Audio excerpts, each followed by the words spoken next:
Welcome to another episode of Viall Files. How's everyone doing this week? Feeling I hope sexy? great. We have windmills.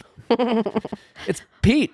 Windmill Pete. Yeah. We'll get into into that later. And a massage fake out. I'm very excited about today's episode. It's a lot of fun. We had a ton of fun with Dr. Emily Morse. Sex with Emily. I wanted to Google when I was like learning about Emily. I Googled sex with Emily. And then as I'm doing it, I thought to myself, wow, when is this going to come out? And to her credit, she's the first thing that comes up. She's a big deal. When you Google sex with Emily, she comes up. Imagine all the things, like when it comes to the internet and porn and sex, there's a lot of options. True. I mean, you can Google anything and you're like, why did this come up? I didn't do why, you know, but she comes up. She's a big deal. She's very funny, knows a lot about sex and relationships. And we talk a lot about that. And it's Fantasy Suites Week. Yeah. Fantasy Suite Weeks. Oh God. Sweet week. Anyways, Michelle, how are you doing? How am I doing? Yeah. What do you mean? Sugar's has a callback for an audition today, so she couldn't join us. She's such a big deal. She's such an actor. I mean, like in a good way, not like in a disingenuous. She's fake. So she couldn't join us. She's the real deal. Fine. We have Rochelle. How are you doing? Oh, I'm fine. We in anticipation for this wonderful, sexy episode. Yeah. We talk a lot about, being open with sex, and I don't think a lot of people get to know the real Rochelle. I'm still learning about Rochelle. You told this story about we have not in the same but similar upbringing. Yes, really religious. Well, it's funny because on this episode, Emily was talking about like the sex talk, and my sex talk. My mom took me. I thought we were going on a road trip, just me and my mom, and it turned out that we were doing this program called Passport to Purity. It was like 12 cassette tapes.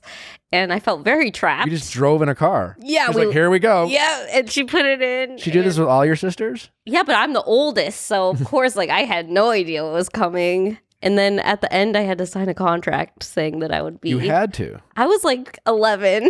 So basically, you got in a car. She pops on a tape. Yeah. And looks at you and says, listen. Yeah. And throughout this drive, was there it was the most uncomfortable thing I've ever experienced in my life. What was one of the things they said on... Okay, so one thing we had to do, we had to glue 2 pieces of construction paper together. Okay, because it was like crafts inside the box, and then tear it apart. Was a kit. It was a kit, and you tear it apart. Mom's driving this whole time? Oh, she's driving Volkswagen Eurovan. And, when you tear 2 pieces of construction paper apart, it's like messy. And they're like, this is what happens when you have sex with someone. You leave part of yourself with them that you can never get back. And they leave part of themselves with you that you can never get away. And I was like, I started crying.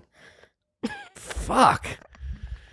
Dude, we are fucking up our kids. I know. Explain some stuff, though, right? Mine wasn't that hardcore, but it certainly was riddled with shame and guilt and worry and paranoia. Catholic, what did they tell you? Don't do it or you'll die. I don't know. It was it wasn't, I didn't have to take a road trip, but it was certainly advised against it. Anyways, that's more about Rochelle to come in future episodes. I guess so. How old were you when you lost your virginity?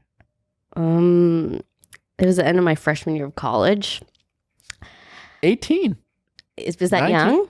I was 17, but no. Oh, really? But I'm saying for someone who had to take a fucking journey. No, end of my sophomore year.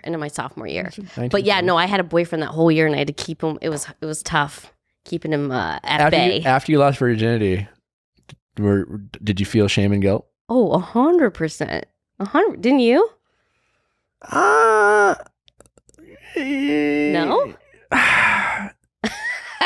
I think you were just like, the gates have opened. I mean, it wasn't like an immediate like, oh my God, I was worried, but like it was certainly, for me, it was like, yeah, it was there. Like I felt it, but not like a hardcore. I didn't like have this breakdown by any means. Oh, Did you? First time I kissed someone, I cried because I was not supposed to kiss anyone until marriage. So I was like, I thought this was going to be with my husband. And the guy was like, oh my God, what's happening? Christ. I know. Anyways, we talked a lot about this episode of not shaming each other and the benefits of being sex positive and talking. It's a fun episode with Emily, Dr. Emily. Yeah. And then we do a little, obviously this episode of The Bachelorette was awesome. Oh God, the best. It was the best. I was by myself screaming the whole time. I really was. I was like, when when Tyler was climbing on top of her, I was like, oh my God. I was freaking out. Were you freaking out or were you alone? Stop. How many times do you watch that scene? Stop. I may have, rewound it once, but. Wow. Okay. All right.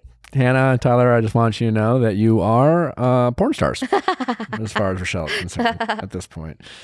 Oh. Whew, it's hot in here. Anyways, I hope you enjoy this episode with Dr. Emily, Sex with Emily, and I think it's great. And again, don't forget to rate us 5 stars on iTunes. Mm-hmm. We can't do this without you. Before we go, I just want to let everyone know Nick is nominated for LA's Finest. By that means she's like, I'm responsible to help raise some money for cystic fibrosis. Yes. I can't say it. It's a dirty disease. Yeah, it's a hard disease. But I'm honored that Rochelle has nominated me. Yes. And we need your help. Our goal is $5,000. $5,000. Which, listen, if everyone listening donated $1. $1. Mm-hmm. If everyone listening donated 50 cents, we'd be killing it. Yeah. So how do people do that? I'm going to put the link in the show notes. Put the link in the show notes. And you can also buy tickets to come to the event. You can. Hang out with us. If Open you're in LA. bar, it's in LA. It's in LA. Yeah, right? It's in LA in November. In November? Yeah. So donate 50 cents. Yeah. My sister has a disease. That's why I'm raising money. 50 cents, people. Mm-hmm. Go to the link. Donate 50 cents. Tell us a little about your sister. My sister, so when she was born, they said she wouldn't live much past high school. And what's she doing now? Now she's a freaking doctor Where? at Yale. What? Yeah. She basically was like, fuck you, cystic fibrosis. I'm going to do what I want. And in addition to her determination, yes. Also part of the reason why she's still with us today is the research and funding 100%. that's gone into fighting this terrible disease. And without your donations, Rochelle's sister might be dead. Oh, wow. So donate your money now so Rochelle can still have her sister. Oh, God. It's true. It's true. It's true. So you know what? That $1 you were going to waste, why don't you save Rochelle's sister's life and many more people? Yeah. I hope you enjoyed this episode. It's going to be great. Time for Nick to sell you things you really need, but you don't own yet. That's right. It's time to make sure that we can keep podcasting to you guys. And I bet you don't own Raycons. No, you definitely don't. You should. You should. Also, I know we don't really believe in a lot of shaming on this show, but for a moment, I'm going to take the time to wire shame. Yes. Yeah. That's wire shame. Listen, people, it's 2019, and when 2019 is almost over, and it's about time you got rid of those messy wires that get tangled. Free yourself. The problem with sometimes these wireless headphones is they can be very expensive. Yes, they can. Pricey. And also the ones with the stems that come down, I think look a little dumb.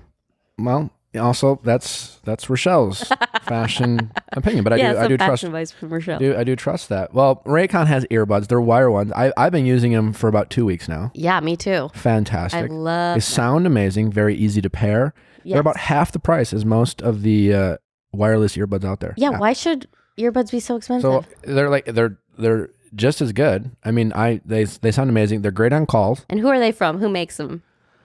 Ray J. Ray J.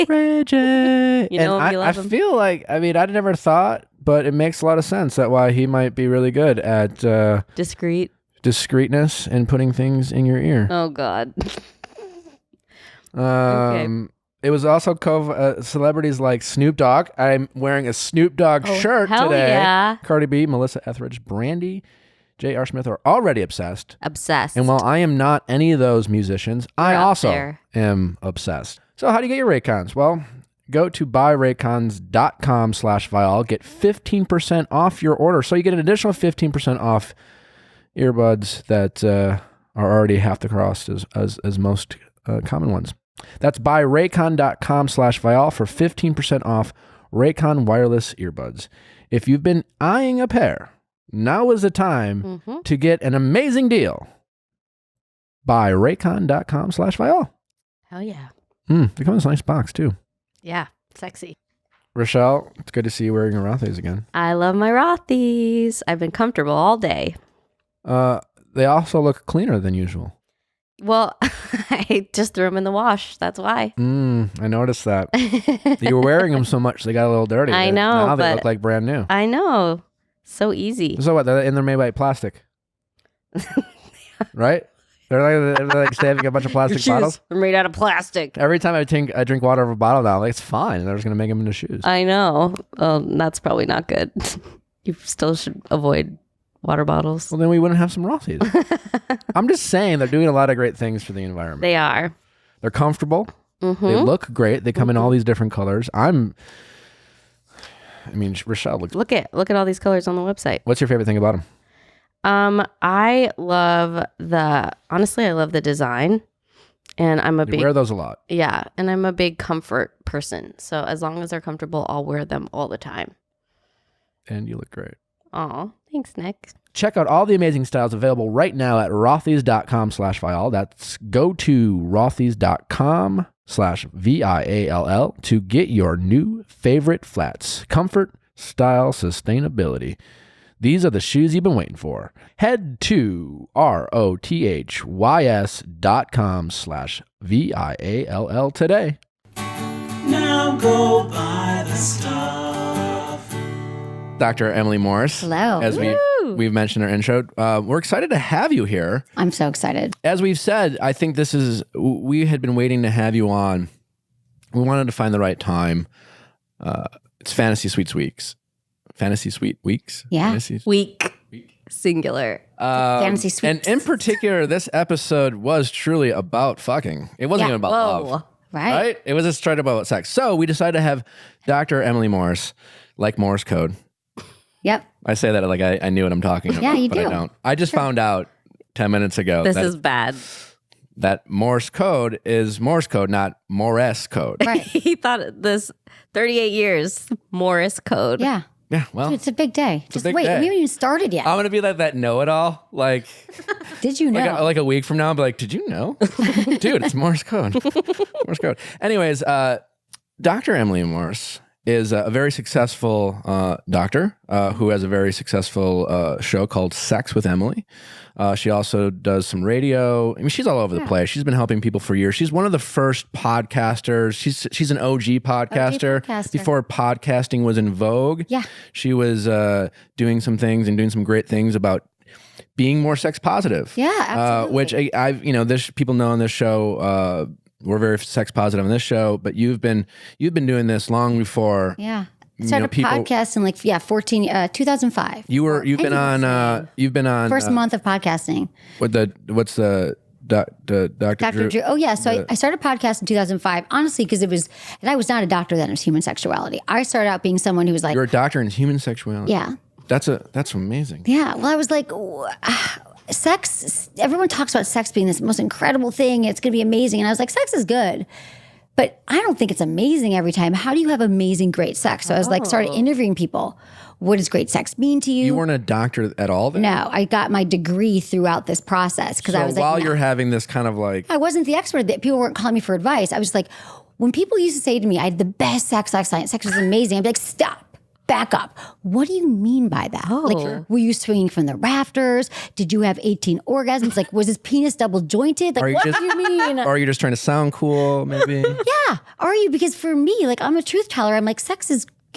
If it could, like, I don't know. I wasn't always having orgasms. I didn't know how to ask for what I wanted. I had a lot of the same. I guess you myths. I believed a lot of orgasms. I didn't know that I was raised like many. We were talking about like many women. We're raised that sex is all about pleasing the man. And as long as they have pleasure, I noticed ours will come after. Like, I just want, like, if I give a blowjob, then it's going to be, and then you realize, like, oh no, actually she comes first, which is actually one of every man should read this book who's with a woman. It's called by Dr. Ian Kerner. And it just talks about if she's satisfied, you're going to get yours. How do they spell cum? C-U-M-E-S. Because I don't like it spelled C-U-M. Oh, you don't? I'm shocked. It bothers me. I'm pretty straightforward. And the anatomy. When you say straightforward. With the words come. I don't want to be like come, because that turns, but if we're not sexting, like he's a doctor too. When you say come, and you mean it like, you go, come? Come. No, I try not to. Baby, did you come? Can we edit it? Oh, no. If you have to ask if she came, she probably didn't. Oh. Good question. Truth. I mean, actually, not good question. Good point. Good point. So, all right. So you were fascinated by sex because and then you went to school. Then I went to school and I started, studying sex and advising people about their, sex life and relationships. And it's turned into, it's an advice show. It's on Sirius XM 5 days a week. In the evenings, drive time, LA, 5 to 7. You'll have to come on. And it's specifically sex. Sex? No, but come on. Nothing. Here's the thing. Nothing is just sex. No, I know. It's relationships, dating, love. Around sex. And you know what's so funny? Like my main thing is communication. So I always say communication is a lubrication. Because the more we talk about sex with each other. I'm going to use that in questions with Nick. Go ahead. And the more, you can steal it, but it's trademarked. I will. It's cool. I'll find you. But the more we talk about sex, actually the better sex we're going to have. It's just true, but we usually just assume it's going to be amazing. And oh my God, he's going to know my body. Like I used to think someday my prince will come, and so will I. Why do you think that most people are like that? Do you think it's kind of like old school, like society, because we don't talk about sex? I had zero shaming, sex education, shame. Religion. Did you have sex education? Like I was like, we did, but it was more about like how not to get someone pregnant and how not to get a disease. Exactly, it's fear based. Yeah. There's nothing about pleasure. Zero things about the clitoris. I grew up very Catholic, so there's a lot of Catholic guilt and shaming, and like don't get married before sex. I'm like, I'll try my best. See, but that's who I'm dealing with every day. People like that, and all of us had messages from childhood or religious institutions that no longer serve us. Mm-hmm. But then we're like full on adults walking around, still thinking like I'm a bad person if I have sex, or I'm shameful, or I want him to like me because I'm doing something, or like you always have. Because if it was a young age and you're going to church. And your parent, like you still, even though you don't believe it, it's like deeply ingrained in your psyche. So it's like, it's tricky. So I actually help people navigate through that. So yes, I give like technical, like sexual positions if they ask, but a lot of it is like, here's how you figure out what you want for men and for women. And then here's how you explain that to a partner. A lot of times we don't know. Noom. So calming. It is. Makes me want to lose weight. Noom is an amazing app. You put on your phone, you spend about 10 minutes a day on it, and it helps you live a healthier life. Lose weight. Tell me more. It's all encompassing. You have a support system. You have a coach that texts you things. You log your food. You read articles. I mean, it's pretty much impossible not to lose weight. So if you're going to spend time on your phone, why don't you be productive? Exactly. And get some life-changing, habit-changing tips about new relationships with food in personalized courses. God, relationships with food. Isn't it interesting? It's true, though. Yeah. Anyways, when it comes to, I honestly will say the diet, more than anything, is the biggest obstacle I think people have when it comes to getting into shape and eating right. And if your goal is to lose weight, to do that, working out, it's great. But like if you eat the wrong things afterwards. Yep. Meh. And it's not a diet, it's a way of life. It's a lifestyle. Yeah, that's what people say, but it's true. No food is good, bad, or off limits. Noom teaches you moderation. So great. I think I'm so on board with this. And can be used in conjunction with many pre-existing popular diets if you want. Yeah, if you want. If you want. Basically, it's just a great resource of a bunch of information of how to have a healthy relationship with food. Yes, I'm using it. I'm obsessed with it. I'm getting all my friends on it. And if you're using it too, email us and let us know how you like it. How do you get it? Well, I can tell you. You don't have to change it all in one day. Small steps make big progress. So sign up for your trial today at Noom, NOOM.com/VIALL. What do you have to lose? Well, wait. Every time. If you want. Every time. Visit Noom.com/Viall to start your trial today. That's NOOM.com/VIALL. The last weight loss program you'll need. Mm-hmm. Natural Habits. Our favorite sponsor. It's really what keeps the lights on. Well, that's your personal lights on. Everyone does. My personal lights on. I know we talk a lot about it, but we are having a special sale on the bundle, the roll-ons that are ready to go out of the box and carry them with you anywhere. It's our flagship product. 40% off on the bundle for this week only. It's a special summer sale. Just use code Viall. Yeah, VIALL. Use code Viall. Get 40% off your bundle. Free shipping. 40%? We're gonna do Wow. Well, it's a summer sale, and it's our flagship product. People love it. The packaging is great, but more importantly, you can carry rice protect, center, and release with you wherever you go. If you go to yoga, you go to work, in the car. I keep them in my car. Anywhere you go, and you just rub them on your wrist, your neck, your third eye, and the forehead. It's a great way. I mean, obviously we have our diffusers and diffuser blends. Yeah. But the roll-ons you can carry with you. They're already ready to go with jojoba oil in there, which is also great for your skin. And as Emily pointed out, great for sexy time. Well, again, aromatherapy, it sets the mood. Our release is very relaxing and calming. So there's a lot of essential oils have all different types of benefits. Follow us on Natural Habits. We give a bunch of information about how to use essential oils, all the benefits that you can have. Natural Habits on Instagram, nhoils.com. Use code Viall, 40% off our daily bundle. Summer sale. This week only. When you're talking with people, do you focus more on, I guess, is it, so you kind of said it, but is it more focusing on the male, the female? Everything. What is it? My audience is 50% men and 50% women. You're not us. Of all ages, because, hey, there's nowhere else for people to go, I think, for practical sex information. I think that's great. So what is if you could say, what's the, probably not one, but if you had to figure out what's the biggest mistake women make in terms of their expectations of men and of themselves, and the biggest mistake that men make of themselves and of women in the bedroom? I think the biggest mistake that women make is not understanding their own bodies and what makes them feel good, and masturbating and figuring out, this is how I orgasm and this is what I need, and being able to ask for it. Like, we often think, like I said earlier, I'll say it again, I thought that someday my prince will come and so will I. I thought that men were sent off to some secret school when they were like 8 to 12, and they learned how to work a woman's body, and they knew how to touch me. Like, I thought they would know, because I didn't know. I was just taught about how not to get pregnant and how not to get an STD. So I believed that. I didn't think it was, Which is just not to do he's going to give me my orgasm. I think the men's, one of their biggest things is that women, that there's something wrong that women should orgasm during intercourse, during penetration, because only 20% of women do. Yeah. And of those women, it's not every time. So really all the magic is in the warm up, the foreplay, the arousal. So there's a lot of misconceptions we have, and we're not wrong. Like, literally, where would you learn it if you didn't seek it out? Because then we watch TV and culture, like even on the Bachelor last night, like, oh my God, we came together the first time we had sex. I don't know if that's true or not, but it's like in television, in movies, the couple, they are making out, and then all of a sudden they fall into bed, and there's zero fumbling, zero condoms, zero lube, and then they're having amazing orgasms together. That's not real sex in real life, but we all feel like we're fucking up because we don't have sex in that way. So we all somehow feel, especially as women, that something is wrong with me because I can't just orgasm. Or like men are like frying pans, right? When you see something you want, you're like, oh, I'm ready to go, like erection and excited. And women, we're like slow cookers.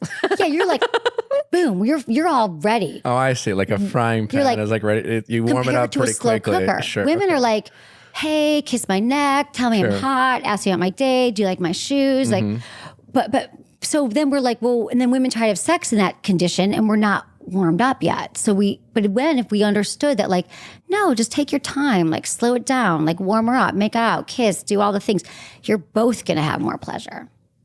I mean, I agree. You weren't obviously here. There was an episode I talked about this in high school. Yeah. His awakening. I had an awakening. Well, I mean, I've already told it, so I'll keep it short, but basically we were as high school kids do, messing around, going to all the bases, and, it was basically just aggressively putting my hands down her pants, and then she would aggressively put her hands down my pants. Yeah. And this would go on for 45 minutes or so. Like just not even doing no, definitely digging for change. By the time I'm done, my hands is like kind of like, oh, it hurt, No. That's what they do. It hurts. The magic is on the outside. And to this young lady's credit, who was a friend of hers, pulled me aside in gym class, and in a very non kind of shaming way, just trying to educate me, was like, yeah, like she doesn't like that. And I was just more like, and I was, I felt embarrassment and all these things, but I also was like, well, how do I do it right? And she kind of gave me some tips, and immediately I was just like, well, first of all, this is easier. A whole lot easier. A whole lot easier. And it taught me a lot of things, one of which is how to do that better, but more importantly, to ask questions, and just it kind of made me feel at a very early age to just realize that like all women are different, and in any relationship it's like, well, what do you like and what are you into? Even like sex, the act, like the physical penetration, like people like to fuck differently, people like to be fucked differently, everybody. And so it's different. That's why, like, especially if you're jumping from one relationship to another, like that first time you have sex is usually not going to be the best. It won't be the best. In fact, just assume it won't be. Have you or anyone here, and I know this has happened to me, but have you ever been in a relationship, broken up, and then for whatever reason had sex with an ex at some point? Yeah. But in between that, you've had sex with other people. Oh yeah. And then you fucked them like the new person, and that the ex was just like, this is different and weird. Oh no. Because they're fucking you differently. Oh God, no, that sounds terrible. I'm trying to think if that's familiar. That's never. It's familiar to fuck an ex and to be fucking someone else. But the part about fucking them the same. They didn't fuck differently. They fucked differently. You felt like they fucked you you're differently? like, where'd you get those new moves? The girl you was haven't been I had a sitting home girl. not watching Netflix. Someone I dated for years, Yeah, and then we context. broke up, and then we like had a random hookup like a year ago. In between, I had dated people, and she was just like, You've learned some things. it was just like for her, it was like it wasn't even. She wasn't focused on that. All she assumed I probably had slept with other people, but it was like all she could think about was. Like you are doing it differently. Like it was like I've never, and that's weird. Yeah, well, you know, Funny. the other Does this never happen to you women? No, I don't think so. But just because, because you know why? When you're with someone, I feel like this is another great lesson for men and women to learn is that we often assume that we should have sex the way my last partner liked it when I slowed everything down and she only liked to be on top. So then when you're with your new partner, you just assume she's going to get on top. She's going to want these things. Yeah. But if you put 100 women in a room and they were all masturbating, let's say, that's kind of hot. Great. And then I'm already. You're already in. You're in. All right. What's they next? would all be doing something different. Literally, like some would be going in circles on their clitoris. Some might be using their fingers. Like it's different. We're snowflakes. They're all like snowflakes. And penises are the same. They're all different.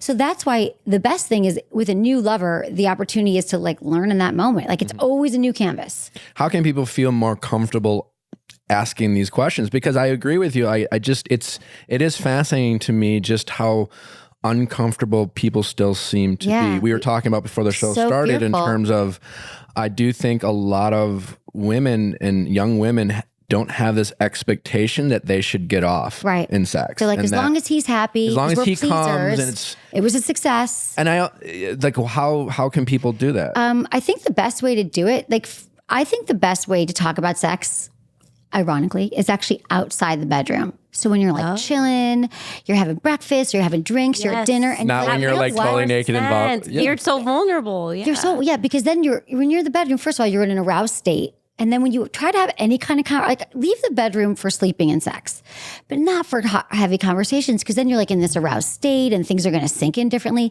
But when you're chilling, you're at dinner, maybe you've had a drink, you're like, you know what? Love having sex with you. You're so hot, baby. I've been thinking about it. And I just want to be like great lovers to each other. Make it your own. But you know, but I want to know like what really turned you on, or like what's on your sexual bucket list? Let me tell you mine. Or there's a bunch of different ways. You could be like, tell me about the hottest time we've had sex. Like, what's your most memorable time? Good question. Ooh. Because then it's not like, tell me about your hottest sex ever, because then you're like jealous. Or maybe what if it's been fairly lukewarm to that point with that person? Yeah. Well, how about you just like, you know what? I want to talk to you about it. I feel like what I've learned in my history of sex is that the best sex has come when I've actually gotten to know someone and what they like. Mm-hmm. We haven't done that yet. I'm really into you. And so I want to know, like, what are some of your turn-ons? Ooh. What's your fantasy? What do you think about when you're like, I want to be that person for you? And I'll tell you some of mine.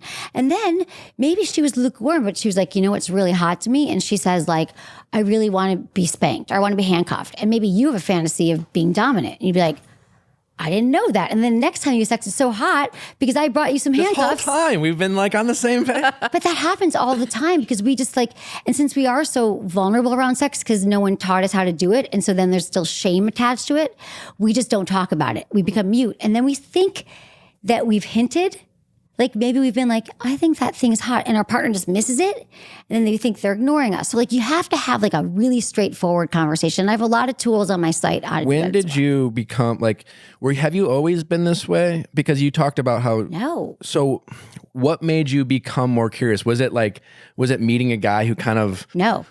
Okay, no. No, it wasn't. I wish it was a guy. No, don't give credit to I'm a kidding. man. I'm not trying to give Zero men. You know, like sometimes you date someone and they kind of, maybe they're more sexually advanced than you and they make you feel more comfortable. And it can be a woman doing that, but. I'm an overachiever. Okay. I'll say that.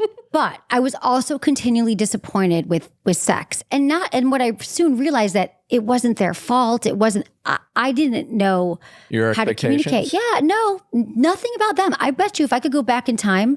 No, I don't mean them. I mean your own expectations, what you thought sex should I thought that there was something. I mean, literally everything that I answer, the questions I answer, which are like thousands a month. We get emails, and in my career now, so many, tens of thousands.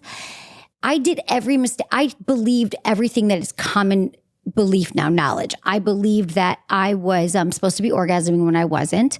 I thought that something was wrong with me because I didn't as easily orgasm during intercourse because I didn't know how to say like, no, I need like oral sex, or I need like some warm up. If I haven't talked to you in a week and you just show up and you're raring to go because you're a man and you have more responsive arousal, you get aroused differently.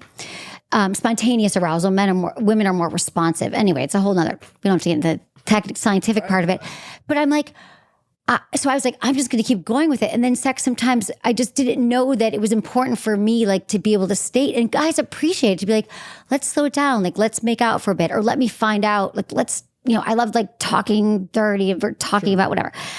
And so I realized that like, that's why it was more like I was in the pleasing mode. I was in the doing what they wanted. Not that I wasn't having good, like going back, it wasn't like it was horrible. I just knew that if sex is this thing that's on this pedestal, everyone since your young age, it's going to be this amazing thing. And it wasn't. What am I missing? Like, what could I learn? And I realized every day there's this really big misconception that, okay, sex is typically the best it's going to be the first 9 months to a year and a half in a relationship. Sure. That's the honeymoon phase, right? Not the first time. Okay, but a year and a half in, it's amazing because it's new and exciting and it's novelty, and you've never been with this person before. Like, I could have amazing sex with this couch for, a month maybe. But then I was like, oh no, it's actually this normal thing that happens. So what happens is it's going to change over time because we don't keep it interesting. Anyway, I mean, what I'm gathering, and I agree, is like, it just seems like it's expectations or incorrect expectations that people have of themselves and each other in the bedroom. I will say, like, I do find it fascinating that if I'm intimate with someone, especially early on, we were talking about this before, but like, it seems like women seem to be okay with not orgasming. Yeah. Like, for example, in a situation where, seriously, like, so if they're open enough to just be honest that they haven't, right? Because I'm very communicative, and it's just like, yeah, it doesn't seem like you have none, but it's fine. It's fine. And I'm like, no. What do you like? What do you like? What do you enjoy? I can do this. I can do that. There have been times where I can just tell they feel almost like inconsiderate. Because I think there's this conception that if a guy orgasms, he's done. Right. He's not in the mood. He's not, he doesn't want to do it.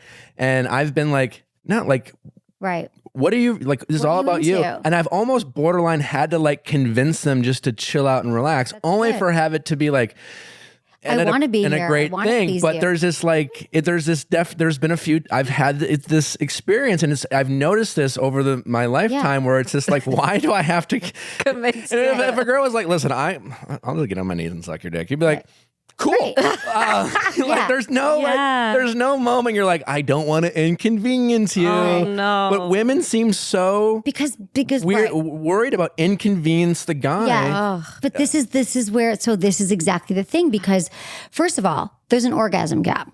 It takes men between 8 and 12 minutes to orgasm, on average, and women between 20 minutes and 40 minutes. So when we start pounding, let's say you go right into sex, you grab the boob, you put it in, and then all of a sudden, bam, bam, bam, and women, they're like, it's over. Yeah. But listen, it's 50% men and women who we are blamed. Like, it's equal, because women are not taught that, like, I don't know how to tell you what I want, because I was told that giving a blowjob would make you like me more. Or I was told that, like, it's about you having pleasure. See? But what if, right? No. So I was like, I'm just going to hand it out and then you're going to like me. And then we'll get to my pleasure later. And often we don't. That's the part I don't get. Like, they're so willing, not even later, like not at all. Ever. Well, I'll tell you why. This is where I was before I started my show. And most women who I talk to every day, it's because, number one, when you say to a woman, like, what do you want, babe? Or does this feel good? I was the woman who was like, yes, it all feels good. What else do you want me to do? Nothing. It's all great. Because I didn't know how to explain to you what I wanted. Or for other women, they didn't know. Like, they don't know, because they probably haven't had a lot of orgasms. Or what they do want is, I need my vibrator, because I can't orgasm with a penis, because only 20% of women can. It's not because they know something that other women don't. It's anatomy. So if a woman's clitoris is a thumb's length or less away from their vaginal opening, okay. Those women are more likely to orgasm. They just are. But for the other women, they're not. Sex, I'll be like, hold on, I just need to see something. All right. No one knows Not this. me. By the way, this is not well known. I didn't know all this. You have to I didn't know there were different lengths. Right. Okay. So all you have to do is, for most women though, do you know how 100% of women, like 99.9, oral sex? Yeah. Or a vibrator. I think there's a lot of shame too women have about their own vaginas. They do. We're like, oh, it's gross. I don't want to make you do that. Well, that's the other thing. Yeah. So we're so afraid that you don't want to be there. I'm literally down. Right. But you're down for down. But the problem is women are told it's gross, it's dirty. Men don't want to do it. It looks from weird. a young age. It looks weird. I don't look like the women in porn. It looks weird. You know what? It looks weirder? A dick. Yeah. What's not weird about a dick? I don't know. No, but what you do is, what I teach men, and I encourage them, or anyone who's with a woman, is to say, babe, I lay down, lay back. I've got you. I will be here all night. I'm going between your legs. It's all about you. Relax. It's all about you. And if a man just said, babe, settle in, like, lay back. I'm not going anywhere. I got you. And then we wouldn't be staring at the clock. I'm not a humble brag, but I feel like I'm doing okay. What do you mean? I've absolutely done this. Good. I mean, this is what I feel good coming from a doctor that I'm doing the right things. Real pioneer, Nick. No, come on. No, Can I just? Great. Yeah, no. I'm in surprise. I mean, I want to try to get to the root, and I think we are. We're doing. You're just this is really fascinating, but like for the few men that are listening and the women, like, again, it comes down to, like, I think, so women were raised this way, and I know that guys can be more considerate and less about getting themselves off, but not to defend men, but there is a little bit of, like, it's this vicious cycle, it sounds like, of like women aren't communicating their desires and men are just assuming, being their kind of macho. Yeah. She said she had a good time. The fake orgasm. The fake orgasm, we were saying, like, if you think every woman has had orgasms since she's been with you, you're wrong. Because not you, every man. No, I was having sex with this girl, and 1 minute in, all of a sudden it was like, I'm coming. And she just kept saying it. And all I could think was, no, you're not. Shut up. It was just so distracting. I was just, there's no way. Well, can I say something? In a minute in, I got to be honest with you. Because I always have to give the disclaimer. Special moves. Some women, listen to me, honey. Listen, there are some women. Yeah. And it's not as many as the other ones, the ones who don't. There are some women who come really quickly, like the second it goes in. And their like clitoris 30 is on times. top of She was, I mean, it's rare, but it happened. It sounds like, but I'm saying for some women, there actually are some women too who oral sex is actually too sensitive for them because this wasn't oral sex. No, but right. I'm saying, like, and those women typically orgasm faster during intercourse, and it's like it's not as common, but so it's like there's not one truth to it. Also, I don't believe it. Mm-hmm. No, that's what we were talking about before. I think she was. I felt like this was something she was saying because she thought I liked hearing it, and it came from a place of, like, porn, in a sense that, like, it felt like when it was happening, I kind of was, like, out of my body, kind of like I was distracted, and you're going, wait. It felt like you you've watched porn before, haven't you? Like in my head, I'm thinking, and you're saying this because often in a porno, two people having sex, and in a minute in, she's just like, "Oh, your dick feels so good. I'm coming. I'm coming. And I'm just like, I didn't feel like what she was saying was a reaction to what was going on. Right. I felt like she was just saying exactly. And I've heard this from many people. They're like, I feel like she's just doing what she saw in porn. Like her moves were porny, her things. And I think what you learn is like, eventually you have your own. Or now, do it when you're alone or you're masturbating. Figure out how you actually want to move, what actually feels good to you, and then that's what you bring into the bedroom. Because authentic sex is the hottest sex. To me, I feel like I can tell. Like, I think talking dirty is hot. I think communicating, but only when it's authentic. So if it feels good, then say that, express that, and be explicit about that. Don't just say it because you think someone wants to hear it. Right. Like, there's nothing worse than drunk sex with a girl who thinks you like dirty talk. Right. And just like she's just drunk and just saying the dumbest. It's just like so distracting. Do that too. They're like accidentally. They're like.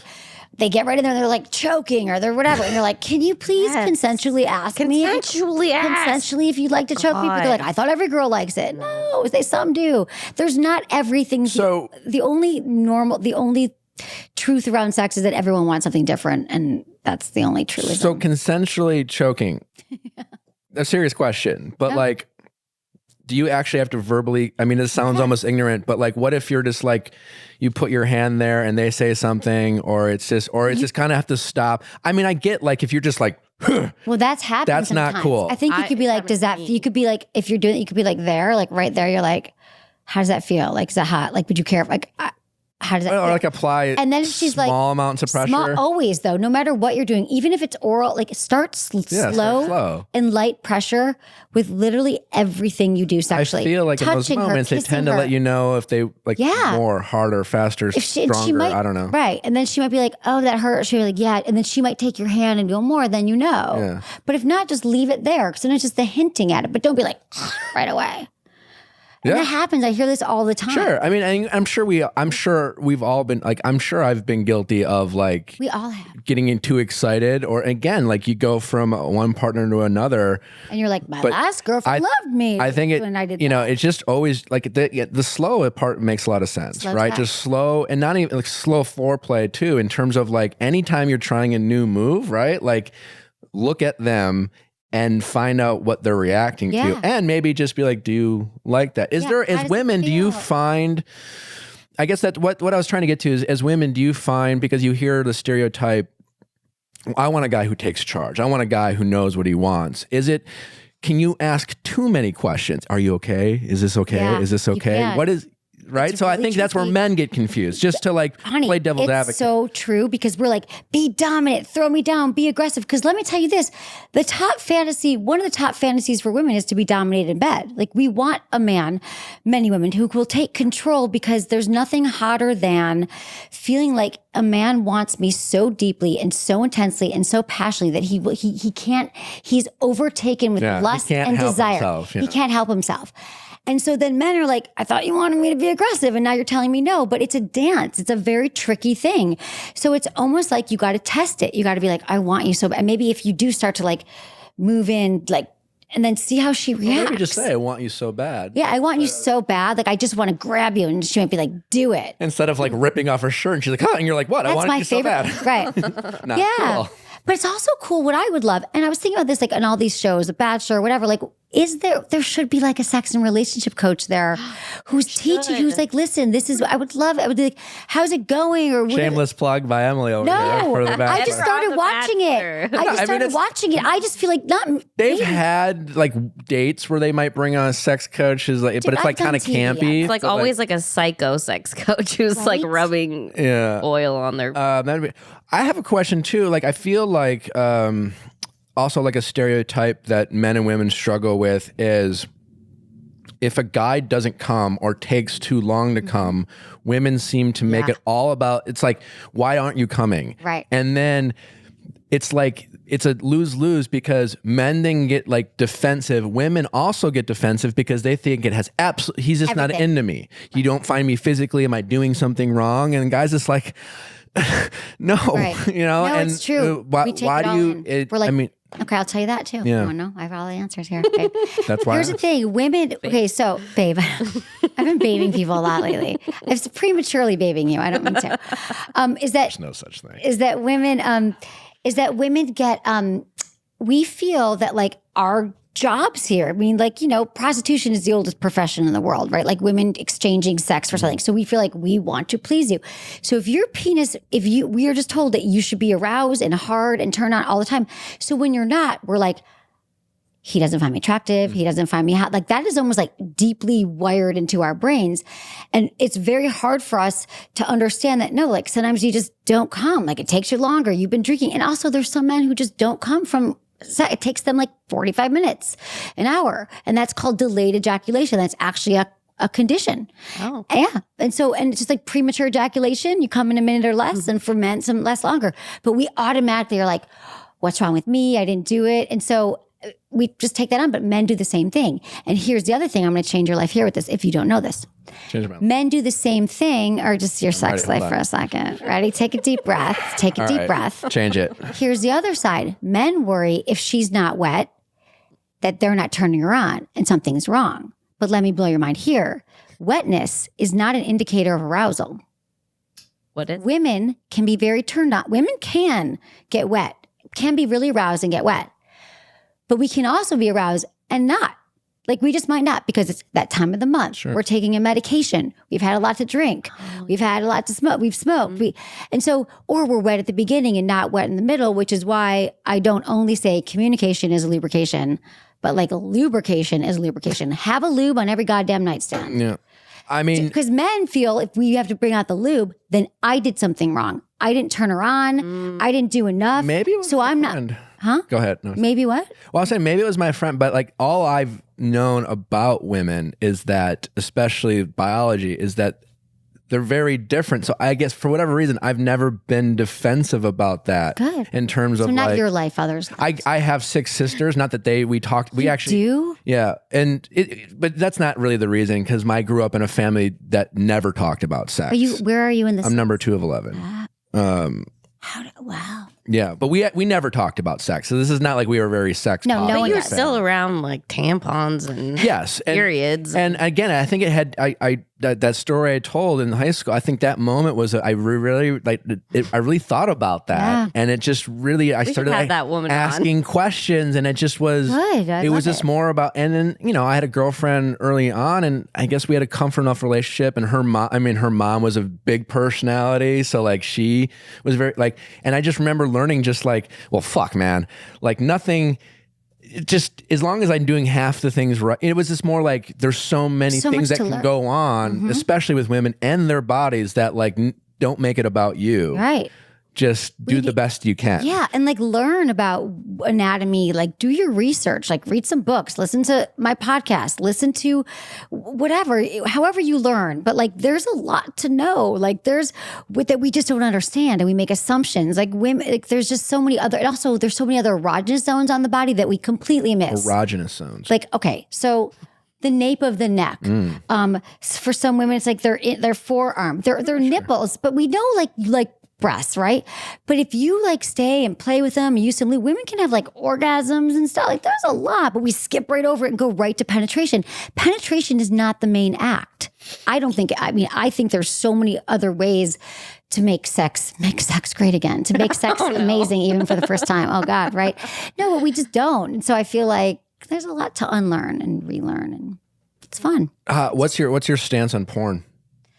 I think porn has some use some porn can be great. I think it's great for couples. Sometimes if you find a scene you like, you be like, that would be hot. That would be hot. And also to jack off to porn, we all, every once in a while we do that.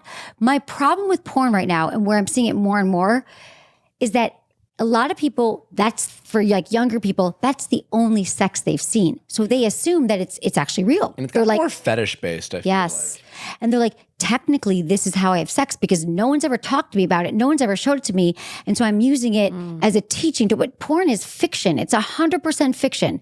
They're not having orgasms. They're not really lasting that long. There's nothing about porn that's real. Just like when you see a movie about the army or the military or war, you're like, that's not even how war went. You know what I'm saying? It's the same thing. Porn is all fictional. Sure. And so my only problem is if you're technically thinking it, and sometimes we're not even doing that on purpose. So if I'm watching a lot of porn, the other problem is like, then you have to keep escalating what you're watching to more fetishes or things that are more extreme. And then it can get harder to actually get off with a human. So my thing is like moderation with it, with everything, and try to be more mindful in your body during sex and like connecting, with yourself or like your body, because that's how you're going to really learn to be a great lover to yourself and others. I think that's great. Yeah. Just definitely don't think porn's not the sex Bible. It's entertainment. Yeah. Yeah. And last question before we dive into sex with Hannah, which was this episode, sex toys. I get a lot of questions on sex and questions with Nick about, and I don't have a lot of experience with sex toys in the sense I've dated people and we've used it. I've had no problem with them. Again, not to sound like I'm all this like aware guy, but I've never been intimidated by it. Great. And I don't get defensive for all the reasons where it's just like, okay, you might like, this might make it more fun, but it seems like from the women I get a lot of questions from, men get very defensive about the inadequacies of maybe their dick or their skills. And do you see that a lot? I see that a lot. Okay. I see that every day. First off, you nailed it. Like, no pun intended. that men feel that if you need it, because men are still believing that the penis is where it's all going to happen. Like my penis should be able to go orgasm. But if you understand about anatomy and the clitoris, which is 8,000 nerve endings, no matter how big your penis is, it's not going to hit the clitoris. So unless you can figure that all out, toys you could use them during intercourse. Your penis can be inside and then you're using one. So I feel like men are just intimidated by anything that's going to replace them. And I'm like, first of all, and also they think they look like them. The most of vibrators today are like little tiny eggs. They're like a little tiny thing that you put there. Thumbprints. Literally. And it's not in fact, it's your best friend. Like, because it's going to help things move along, right? But men are worried it's going to, I'm like, it can't cuddle. It's not going to take you to the farmer's market. Like, it's just not going to replace you. It's like a tag team. It's like, hey man, I'm breaking a sweat here. Let's think about it this way. You could get to work, right? You could let's say you want to go to work one day. I could walk to work. I could drive to work. I could bike to work. And I'm going to get to the office. You're all going to have the same result. Same thing for orgasm. It could be through your penis for some, your mouth. It could be a toy. And men like toys too. They feel them. Men on vibrations on your shaft. Or I don't. How much can we say on this? When it's you can say shaft. Whatever, shaft, balls, cock. It's fine. I don't know their audience, families, wildly American. Are you? I would agree. I would agree when it's been introduced, the little bit of vibration. It's like, I don't hate it. Yeah.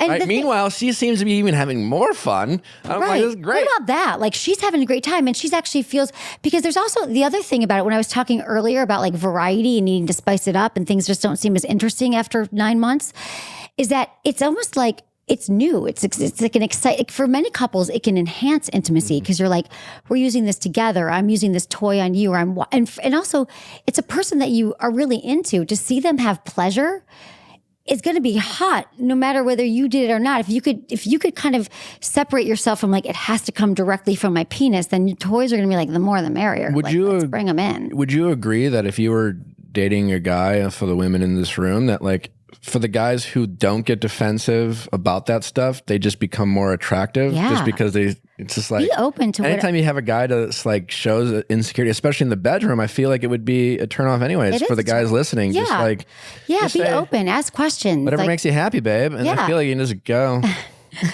Like tell me more about what turned you on. Or, my other favorite thing is like mutual masturbation once you're with someone. Like because it's hot. Like, I'm into it. Like, first of all, it's a sure thing. You're both going to get off. And then I love it because it's hot. It's hot to see like, oh, look, I didn't know that she uses her fingers in that way, or that she needs like the way she touches herself. And I'm seeing like, oh, he uses his hands up and around the tip. Okay, well, I'll do that next time. This is his sensitive spot. So it's educational, but it's freaking hot. I think it's hot to watch your partner get off and you're together and then you're doing and that's learning, and it's hot. And it's guaranteed orgasm. There's a threefer. Rochelle, you had a question.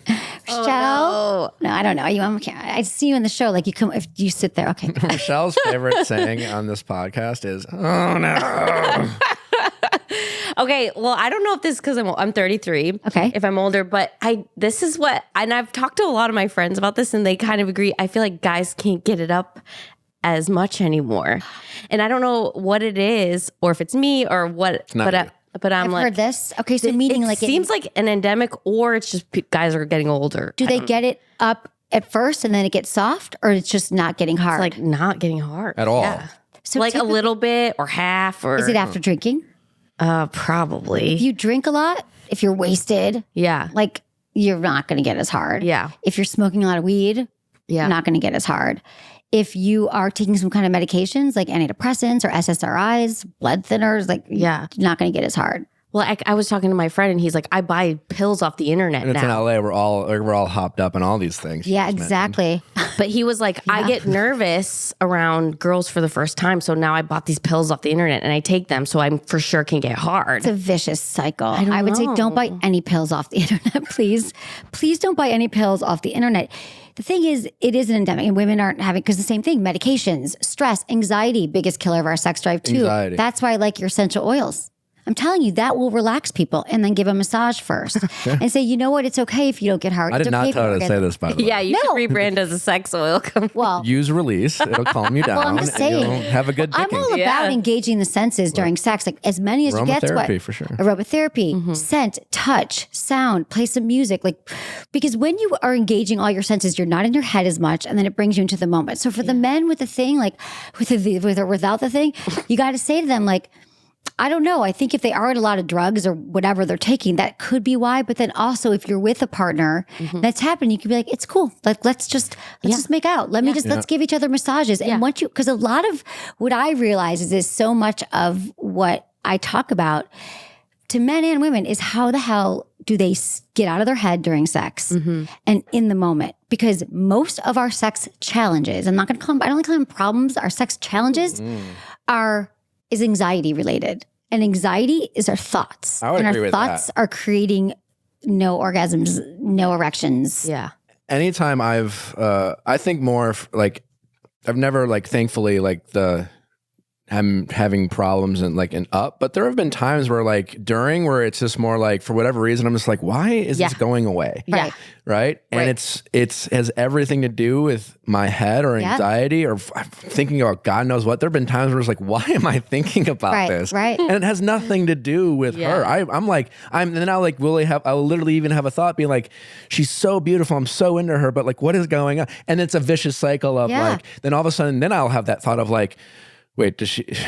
And then she looked, and then we look at each other. What's going on? I'm like, and then she thinks it's her, and it's not. And it's really more that. And I think, not that it's women aren't doing anything wrong, but I think the worst thing a woman can do is then just vocalize, is it me? Because then a guy wants, no, it's not you, and then he feels like a dick, right? You know, and then it's vicious, and then so in that moment, the best thing to do is be like, okay, let's just keep going. You know, you're so hot, babe. This is not you. This just happens sometimes. Let's just lay here for a second, and then just kind of talk about it and be really real, like, and be like, and it's not you. You could even say it's. I swear, before she even goes there, like in the moment, be like, it's not you. This just happens. Let's just hang out for a second. I think if you like lie next to each other, in the you're moment, naked, you're kind of touching each other, you're talking about God you knows laugh. what, whatever. I was thinking and all of a sudden you look down and be like, holy shit, and then back.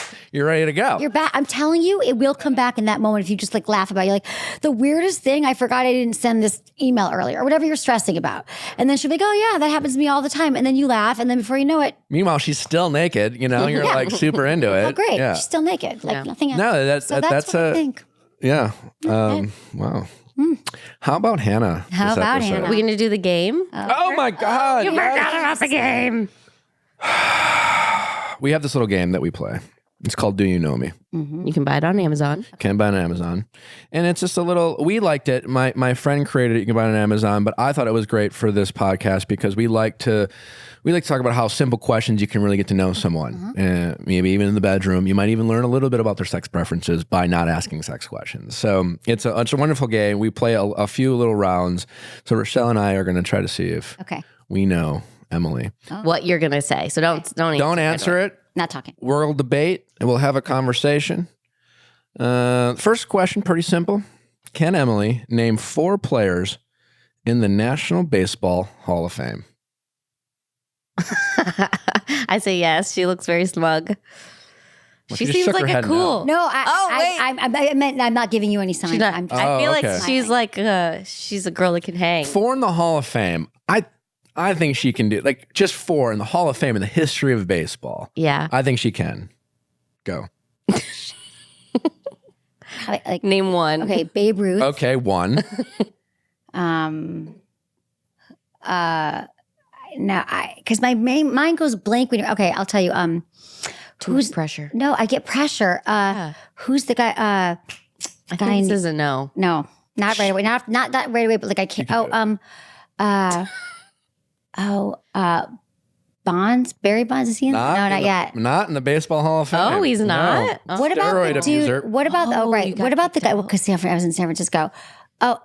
Jackie, fucking Sure, yeah, Jackie fucking something. and Jackie fucking Robinson is Yep. the answer. Oh. and then there's another Jackie. The first African American player in the history of there's baseball. another Jackie There you go. too. What's the other famous black baseball player who broke Babe Ruth's record? Home run record. Okay, she can't do it. I can't. We were So, Not in this wrong. moment, but I so feel like she when I leave not her. a big sports fan. No, We know that Too about busy Emily. having sex. Too busy having sex. That's what we know. We've learned that Emily gonna is just come up too right busy now. having sex. That's what we learned. can't do it. Has Emily ever ridden a horse? And by horse, I mean an actual horse, God. not a horse No, cock. you got to clarify. You got to clarify. Not a horse cock. Oh no. Yes, of course. I Sure. don't know anymore. She seems affluent. I have ridden a horse. Yeah. Yeah, she has. I would have said yes too. I mean, first time I ever. Well, actually, no, that was. On The Bachelor. It wasn't the first time, but that was the second time. I deliberately picked this one just because. Does Emily own a power drill? And I don't mean do you own your boyfriend? Oh, God. It's fun. Yeah, of course she owns a power drill. I'm going to say no, just so we're not answering the same each time. I do own a power drill. Yeah. I own 2 power drills. Look at that badass woman on that couch. So she's a do-it-herself Fixing kind of stuff, girl. but not Yeah. watching sports. Yeah. Mm. Has Emily ever been injured during sex? Yes. You say yes? Yes. I mean, And she's an expert, so I'm going to say no. and She by- knows how to protect herself. And by injury, I mean an injury of any kind. I don't mean like she had to go to the hospital, but like sex resulted in the need for a Band-Aid. I say no. I'm going to say yes. Yes. Oh, wait, you got to tell us now. Honestly, it was in How college. injured? Yeah. College? I was in college in my dorm room floor and I got like rug burn on my back so bad that like I had to like care for it with all the. Also, like, what about a good scratching? Oh yeah. Like all of a sudden you're like, fuck, man, your back. It's just like, I think mean, I've injured people. that's what I'm saying. Like I bit the guy. He's like, "You bit me." I'm like, "I did." Like, you know that happened during sex? You grab and you bite. You're like, It's like, huh, that kind I of didn't know I was going to bite you. I did. That's technically an injury. Yeah. But I'm sure I've been scratched. Yeah. Stuff. Yeah. Yeah. Damn, it's a dangerous game. That was like a good ab workout too. All of a sudden you're just like, damn, my hips are just real tight today. No? Not so much? All right. Has Emily ever left a bad Yelp review? No. I'm going to say no. Too busy. I want Too to busy. all the time. You don't but seem petty. no, and I don't want. Yeah, maybe it was a bad day for them. I'm too positive. No, I'm not going to do that. Do you know your Uber score? I'm going to say absolutely yes, she does. No. And I think she's proud of it. I think she's a driver. She has an Uber. She knows her Uber score. What's the answer? I don't know my Uber score. Yes! I know they show up when I call them. Have And you I ever tip. checked it? No. I just What is your Uber score? should we find out? Yeah. How do you find? Oh. Spring up. It's on right there. Underneath your pillow. Underneath the pillow. Oh, right. I'm really upset about the baseball players because my brain went to like, I know it. I couldn't. You I also know know it. that she's a perfectionist. I am. This Because is- when people ask me things, I've right learned that away- about Emily playing this game. Fuck. Okay. Uber. And it's Just go to the app. It should come right up. all right. On upper left, I think. She doesn't even know. Nick, I think you're. I got a tip beating thing. me. Hold on. It's I got to 2 to tip my 1. last driver. I think you got 2. I got 1. Okay. Where is it? 4.8. Solid. Oh, Is that good? Is What- it not a 5.0? So it Are you might bother 5 point? you. Probably. I don't know. I'm like a 4, 5, 6. Are you? I went on a run of, here's what I do in the Uber. I'm always polite and I always say thank you. I don't conversate. Right. Like Conversate? like when the Uber converse, conversation. whatever. Yeah, sorry. When the Uber's like, hey, so like a fun fact. I'm just like, oh God. Yeah. And I'm always like, I can't imagine I'm really you. dismissive. Yeah, I'm sure. And I'm like, yeah, cool. And then if I went on this run of like, it was their first day. Hey, it's my first day in Uber driver. And then like I'm on my way to the airport and they take the wrong turn. Yeah. And I don't ever like, but I huff and puff. So I've been like, and I'm pretty sure there was a streak of they assumed I was going to give them a 1 star. Yeah. So they kind of, I've never given an Uber driver a 1 star review. I haven't either. I either don't review because I'm just like, forget, or if I do, I get 5 stars. But see, I never want, I mean, I'm always like, I'm talking all day, every day. I mean, I do radio for 4 hours. 4.8 solid. So I get in there and I'll just say, I said, and I probably like, listen, right now I've been talking all day. Do you mind? I'm just going to sit back here and chill. You're awesome. I just can't really talk and I'll put my headphones on. Yeah. I just kind of like let them know ahead of time, like this isn't going to happen. I don't want to hear about your day. Yeah. And you don't want to hear about mine, really. You might, but no. Last question. And I'm really curious about this one. Uh-oh. Has Emily ever asked for a nude photo? Oh, 100%. She knows how to ask for what she wants. 100%. I mean, I'm going to say yes. Can you say no just so we do different? Sure, I'll say no. That doesn't. Great. I haven't. I'm actually not. I'm not totally shocked. And I've never sent one. I'm shocked. I feel like I'm shocked. What is your thoughts on that? Because I get the sense. I feel like you feel like you're above it. I just feel like if I'm dating you or we're together, like I'll see it when I see it in person. Like no one wants a random dick pic. There's a dick in the wild. I want to see your do. dick. You're dating Some dating someone, and at lunch, all of a sudden, I'm like, oh, damn. You kind of have to like hide it. My It's ex, like, no, he has, but we've like taken pictures. No, but I haven't sent it. What He if you're probably would've long liked it. distance?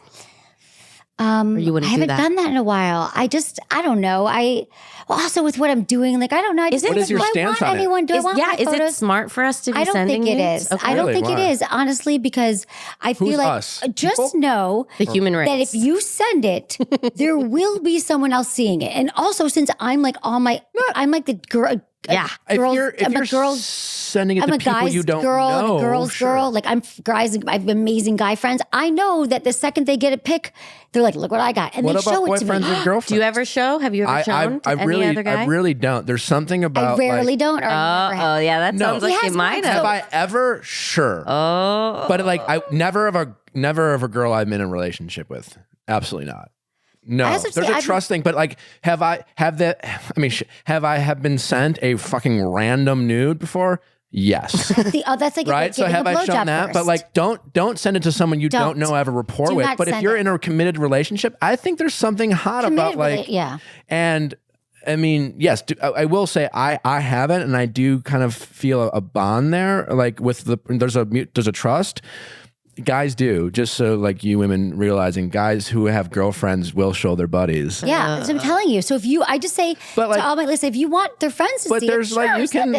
Snapchat that shit and it goes away. You know, granted, like they can screenshot it. But like They again, will. if you're dating someone, They don't will. think it's They will. Don't you think it's weird if you're like, I don't know. I don't think it's kind. I don't think it's the right thing to do, but that's what happens. And also, I've been doing this show for 14 years since it became a thing, sending nudes easily on the smartphone. So I've been like sex with them. I don't know. It just didn't seem. I'm surprised. So at you're your stance. shaming the nude. I'm not shaming it ever. I do not shame actually anyone. not We shame. do it all in our heads enough every day.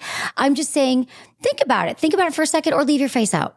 No redeeming. Don't leave the I face just out. feel Leave like the face if out, you for if you're sure. cool with other people seeing it, because that's going to happen likely, then send it. But otherwise, there's so many other things you could do suggestively. What about wearing something that's just showing enough? Like I think like a little nip, like seeing a side boob or a little like. There's so many other ways to be seductive and sexy. And I think some of the hottest pictures or hottest moments are the teasing, the pre-sex, the like building up to it. Totally. Yeah, you could see me all night, but like. What about, I mean, so I've sent like bikini shots and stuff like that, but like never. I mean, all I'm saying is I've dated someone and got it, and it's like a surprise, and it's like, can't wait to see you. And the rest of the day, I can't wait to get home. Yeah. Kind of No, thing. that's And that's kind of hot, you know? Yeah, There's, in terms of spicing up I get a lot of questions from Nick, like with married couples who've been dating. Married couples, I'm and all it's just for like, married how do couples. I spice it up, you know? Sexting is so hot. But can't sending nudes be part of yes, sexting? if you're like in a committed relationship, you trust your partner, you've been together, yes, for sure. Make a sex tape at home. I'm cool with that too. Watch it. It's hot. I'm just saying, if it's like a new thing, what I hear all the time is that we've been together a month. He's like, send me a nude, and then I'll send you one in our 3 weeks. We've never met. We just met on Tinder, and he that's a asked me risk, for a nude. for sure. Don't you have one? And it's like, I know this. They're like, well, he asked me for one, and I thought I want him to like me, and it's just like, don't send it to get likes, so he likes you. I don't think women should ever do anything sexual to get a guy to like them. Can we please air quote put that all over your Ever. stuff? I think you're right. Yeah. I love that. Which is wild. Again, like there's one thing I've learned by doing questions with Nick in this podcast is the disproportionate amount of the willingness that women focus on getting a guy to like them versus figuring out what they like.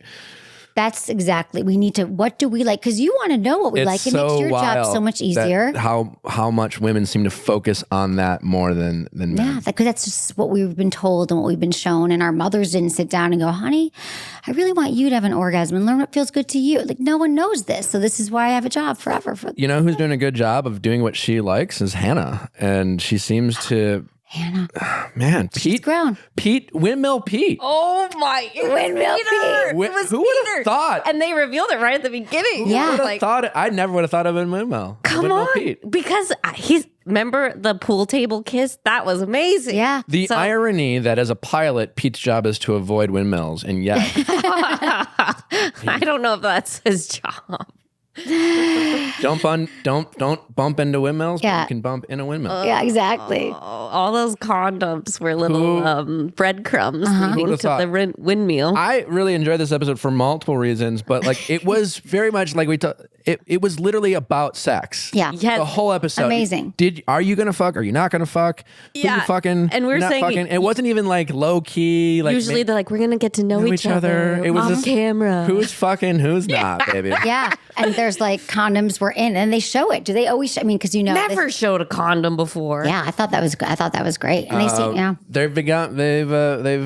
they've gotten more sex positive over the years, over the past 5 years. Yes, Really. so. is that positive or more sex safe because they put a condom? Well, just in general. last it season wasn't was until all I about was on it that they virginity. ever talk about sex. Well, what do they think you were doing in the fantasy suite? I'm new It to was The just Bachelor more of this season. a Euphemism. yeah. Like, oh, guess what? Are you saying you brought sex to The Bachelor? I'm not. You did, I'm not dude. necessarily saying I did, but Sex with Nick. yes. No. But to Hannah's credit, she's done a great job. I thought. And do we think Pete was good? She did it twice with Pete. Twice? Yeah. Yes. And in the morning. Damn, whatever. Word on the street is it was a satisfying What street experience. are you getting word from? The Bachelor Street, that it was a satisfying Going on experience. Bachelor Street now. Now I'm all into know. it. Yeah. I Well, mean, she said twice. I mean, do you, as women, do you go back for more if it was like fine? but well, to be honest, if you're there in the morning, Might as well. their direction go, yeah. Even did if it it was once. like, meh. Yeah. Yeah, Okay. it's The morning. not- But a lot of times just because they're hard in the morning. She seemed yeah. glowing. Nothing to do with you that we think it's our responsibility to relieve them from their erection in the morning. I Why do we gotta- feel that? But Pressure. I feel like as in that world, that Bachelor world, I feel like there's so much going on the next day. I feel like if you do it twice, you're into it. Yeah. No, because I No, just it was think, probably good. I just think like, And he's very tender. And when he said, I love you, like he did, like it was real. Like it was like hard. He really like loved.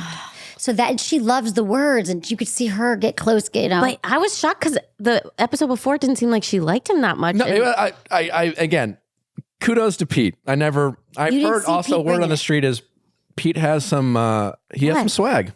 what He's does got that some mean? swag down like below? he's just like, Big swag? no, I'm not That's referring to his dick size. I'm Okay, just thank referring you. to his like, just like, that certain people you meet in person Yeah. and there's an energy about them. You're like, this guy, you're like, he's Mojo. just like, you kind of wanna, there's Yeah. a sexual kind of Like Austin vibe to him. Powers. yeah, I think he had that. I thought the way he like kissed her, the way he like touching her face, like he's got the romance. Yeah, he's yeah. But Did it blow your mind, Rochelle? Were you pissed that she didn't have sex with Tyler? Like, are you kidding me? This is what I thought. Yeah, I thought she's going to regret this for the rest of her life. If she doesn't end up with yes, Jed, she is going to be. she will prove to America there is things as regrets. Right. Any regrets? Not fucking girl, Tyler. Right. You messed up. But maybe it's just the idea of Tyler. She has proven to America maybe the idea of Tyler. We just don't want to ruin the idea of Tyler. So let's just imagine. That masseuse scene, though. I mean, can we talk was about like that female porn. Killed it. He was like, bye. He like gets up. That was such a smooth move. Oh I was like, God. oh my God, that is so hot. Like for him to get over. And she's like, I thought that wasn't you. Like that was real. He's like, bye to like the Greek masseuse. See ya. And then he starts massaging her and he gets on his body and with that shot going down to his ass. Good for them. They've never done this stuff before. And she's like, I can't move my tops off. Right. And it was hot, but I think she was like, whoa, I'm not seeing his emotion, so I can't actually have sex with him. But he cried last week. I'm like, what are you talking about? I think a couple of things. I think he's great. I met him a couple days ago. I'm very, very, very jealous. He's hopefully we'll have him on soon. He met Tyler C. He's a very nice guy. Yeah. Yeah, you'll have him on. He's a guy. Just to remind people, he is also just human. You meet him and it's like, yeah, you're a really handsome guy, and he's really nice, but like, he's taller than you, huh? Yeah, he's a good inch taller than me. He's a big guy. He's big. He's a football player. Really nice guy. But it was funny when Hannah first was like, we're not having sex. He said all the right things, but that first reaction on his face was kind of like, right. Huh? If you catch it, you rewind. It was, really? I didn't. Oh my God, go back and watch it. It was very subtle. It was subtle, but he definitely had a. Well, don't you think maybe he thought, I'm not a front runner because like you didn't have sex with your non-front runners. I mean, listen, at this point, if she ends up with Tyler, I'd be shocked. And again, like this whole idea, I agree. Jed? I had this debate. We're spoiler free. Okay. I have had this debate when I did my podcast with the Comments by Celebs ladies, is that I do think that all things being equal, I could get engaged to someone if I had seen them naked and we've done everything but sex, and I couldn't. I feel like I could feel confident if I just think because again, we talked about sex is a lot about communication and getting to know each other. So if the equipment is there and we're into it physically and we enjoy the chemistry, I don't need to actually have the penetration to feel confident about sex. Okay. But you'd marry someone without having penetrated, without having. First of all, we're not talking about marriage, we're talking about engagement. Okay. But I'm just saying, all things being equal, yes, I think if push came to shove, so to speak, yes. And again, if that's what my parents did, they're still married. Everything is. I just think the act of penetration is again, this is assuming that we can communicate, we enjoy kissing each other, we're physically attracted to each other's bodies. I got it. I think that could. That all being said, I do think it doesn't bode well for Tyler that she's willing. No. Also, to me, I'm thinking she knows Tyler's hot. It's just she might be thinking, if I fuck Tyler, there's no way Peter or Jed we all know that Luke's gone is going to ever get over this. But do you think it's out of order?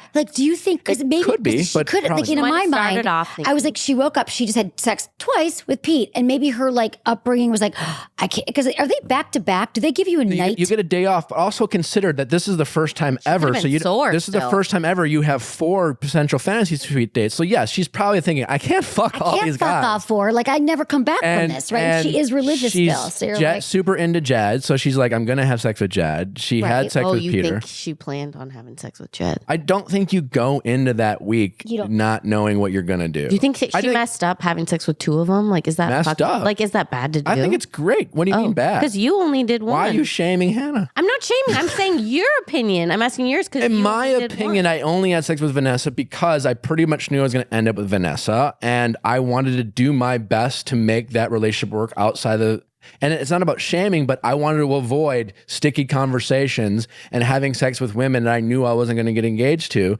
Not that it's wrong, but I just wanted to make life easy on me. And it didn't do shit for it because at the same, that was my focus, right? And I was but I do think Hannah at this point isn't 100% sure who she's going to end up with.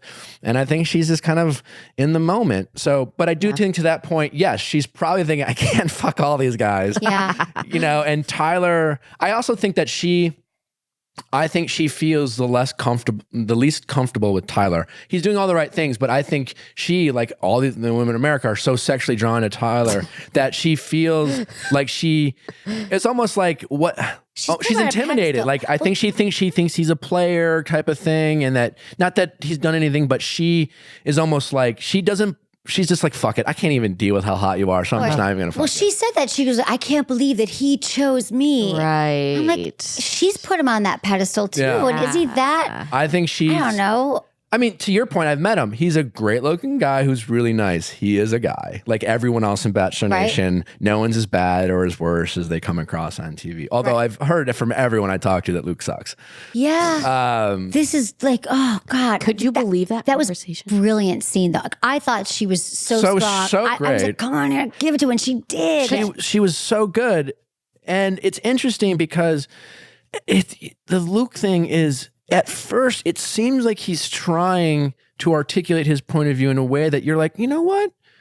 He's trying here. And then, no, hold on. It's just his shaming. It's his shaming, right? Because there's nothing wrong with a guy to say, listen, whatever you do is great, but I want to get engaged to you. And I don't know if I can get over you sleeping with other people. This is not about what you're doing, but like, and I would leave, but again, I'm not judging you, but I need to be open and expressive about that. But what he says is, if you did the wrong thing, then I would forgive you. It's like, and I love how she just immediately was like, I'm not doing the wrong thing. Just because you don't like something I'm doing doesn't make it wrong. Right. I love that she and I love that she does that. Her also, when she was this Bible scripture quote banter of like, and then she's like the whole like, right or wrong. First stone, like not the first stone, but that was she held her hand when she called him out. She's like, that's what it reminded me. She's crying. That was like a really when she called him out for pride. Poetic scene. No, it was the pride. She's like, well, so is pride. Right. You know, if we're gonna call each other sinners, fine. I'm a sinner, but so are you. And what's better? I thought that was so great, and I loved that. And it was interesting because, like, at face value, what I felt like what Luke was saying wasn't like outrageous, but it was like an accumulation of him constantly shaming her through the process. Right. And it was like, and because she already had sex with at least Peter, she felt the shame that he was trying, she felt, you know what I'm saying? Like she wasn't felt it, but like she could have. I'm not saying she felt it like she felt guilt, but like she knew she did it. And he's saying, if you do that. So it was like, she felt like, well, I have done it. And like, instead of being passive, she was empowered. And I thought that was great. Yeah, I love it. She handled herself so great.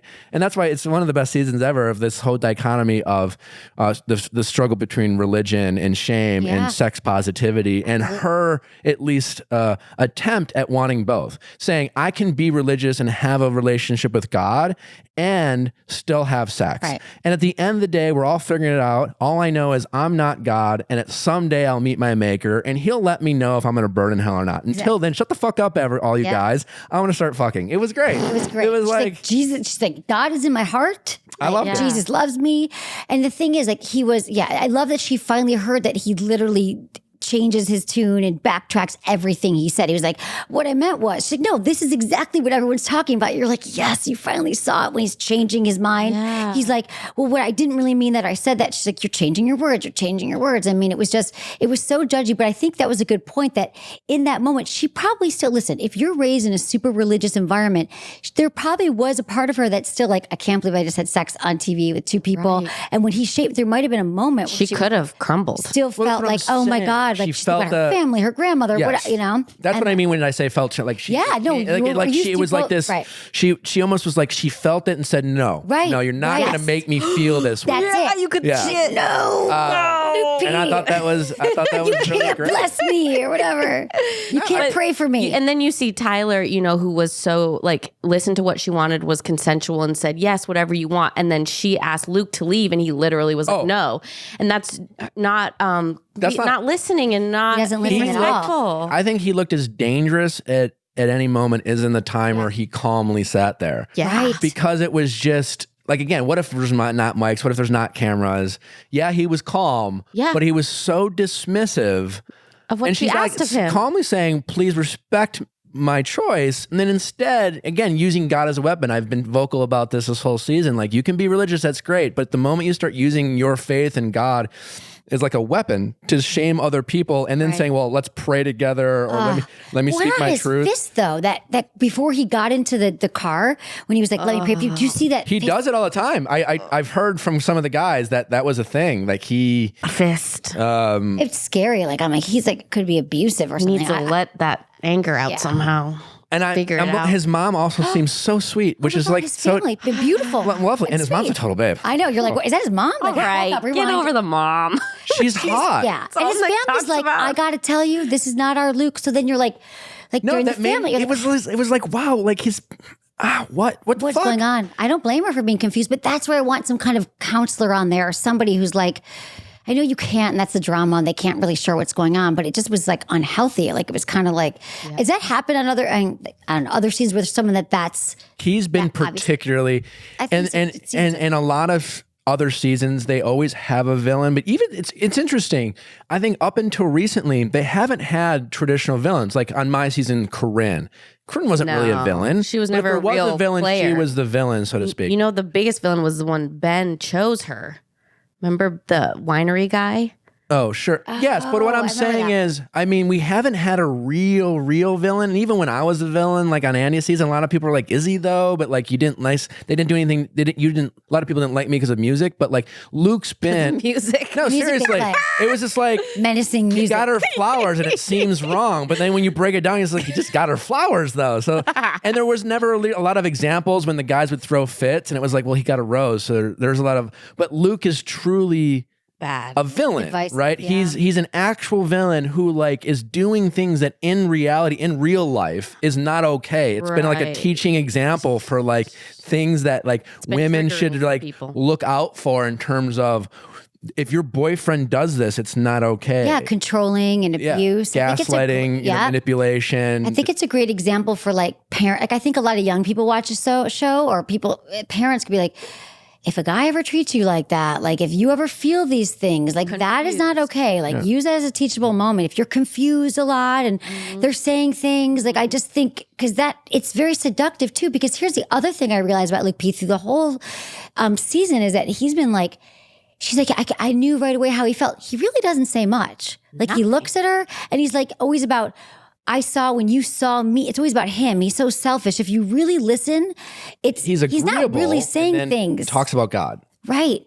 But he's not really revealing that he doesn't really see her. He's not like, I've seen this in you and seen into your soul. He's like, all he keeps saying is, I know we're together. I know we're together. Nothing's going to stand in our way since episode 2. But where is it coming from? But then she's up on Tyler for not being real and emotive, where I think he's truly not said anything of substance about Luke. No, I agree. But I think he's manipulative, so it seems that way. My only hope for Luke is that if he comes from a decent household, he is young and doesn't make any of this okay, but I hope that Luke is savable, right? And like is he a total narcissist?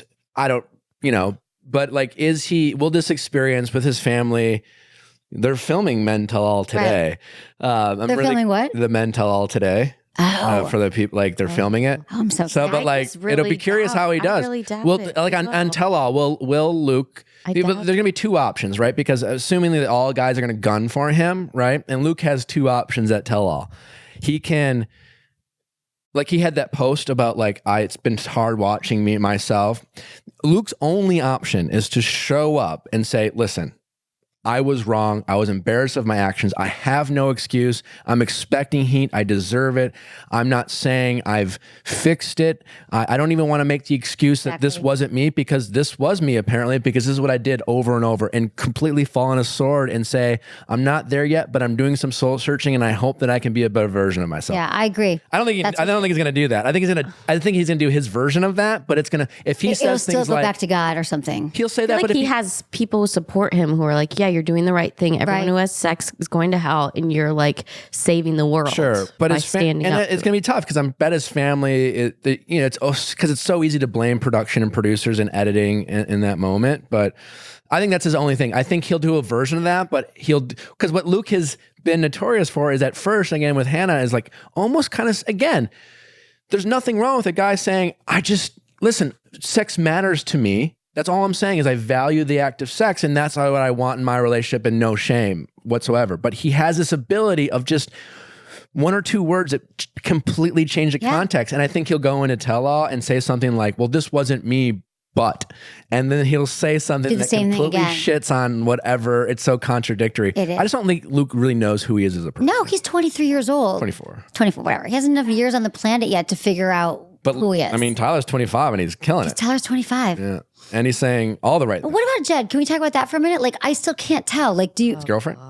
I mean, I'm over Jed and his fact that he has a girlfriend. Over him what? I think it's. Are you over him like that he has a girl? You do like him? Like I didn't even. No, think, he doesn't seem. I was more or less indifferent, and then regardless of the scandal, I was. It's a. Get that though? If you're dating, how long it takes to cast and all that stuff. But listen, I've said this in past episodes. There's a lot of every season. There's always these like rumors that there's always half truths of like someone broke up with me to go on the show. Not a good look per se, but like if you broke up with the person, you broke up. You're single. Jed didn't go into this process assumingly single. He went in with a girlfriend with the expectation, wait for me. This is about my career. And then we're seeing for the first time in a long time, a guy obsessively playing the guitar. It's one thing for a guy to fucking sing a lullaby. The guy, like, it's just like. He did bring the guitar to Greece. Do you think they didn't let him? Did he? I saw a preview where he's naked with a guitar, so it's coming back. Fucking dead. If Jed is the guy at the end, what's the over-under that he proposes with a song? No. The song they wrote writing it At this point, I hope he does, because I'm pretty sure these rumors are true. And oh, no, she's going to be a Jed.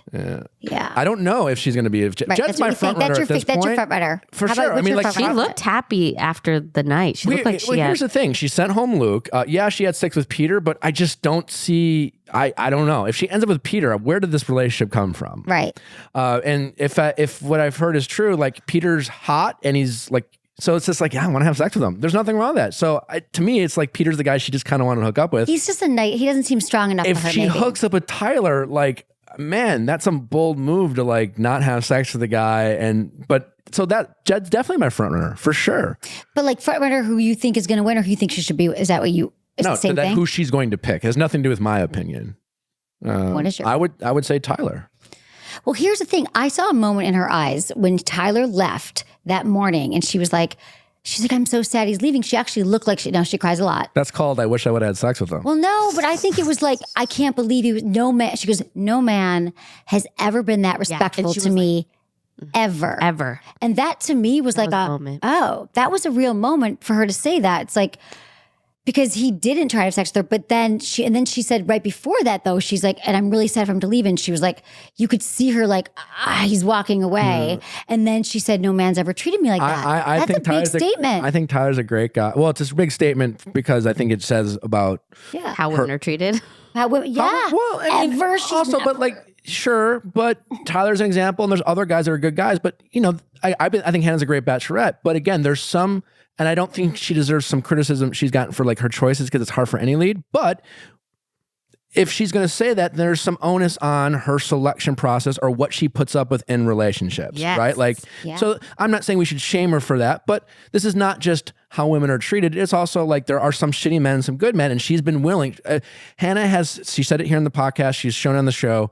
She is guilty of trying to be a fixer and putting up with a bunch of shit she shouldn't. So I do think, just one final thought before we get to questions. I like Tyler. He's done a lot of great things. He said all the right things, but man, he's like always been set up to say the great things and he's always delivered. But because I don't believe that, I think Tyler and Hannah have this relationship of she really thinks he's hot and likes him.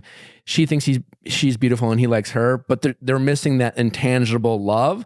And it's just like Tyler has no stake. So like, I'm glad Tyler's respectful, but I think any pressure he had of getting engaged with someone he's not sure if he's in love with, it was like, yeah, okay, she's not going to pick me, so I'm just going to be the nicest fucking guy. Right. What am I going to do? Pressure her? Right. Because if, you know, in fairness to like a guy who's like falling in love and she's like, she doesn't want to sleep with me, that would make you wonder about if she's going to pick me. That would make you wonder. And we still have that moment of he went out and bought an engagement ring and he's here. We don't know who that is. Yeah, we don't know. Ooh, I can't wait now. I'm like all in. Back like season. More seasons. Bring it. So you want to help us answer some fan questions? Yes. Let's do it. Bring it. Question time with Nick. Let's ask Nick your sexy questions. Hi, Shay. I'm Nick. This is Dr. Emily. Hi. Oh, hi, Dr. Emily. Hi. How can we help you? First, Nick, I want to say I think it's hilarious when you introduce yourself because it's like, yeah, I think I know where we are, you know? It just gives me a chuckle. Well, I'm glad I can do that.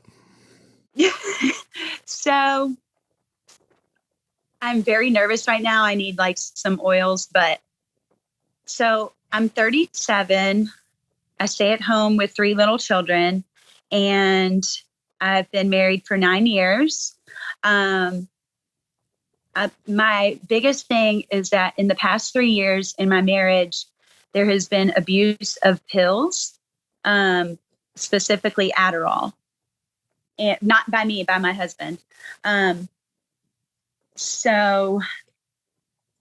I say abuse because he is prescribed to them, but he abuses them by overtaking them in extreme ways, going behind my back to get them spending our money to pay for extras, staying up all hours of the night and things like that.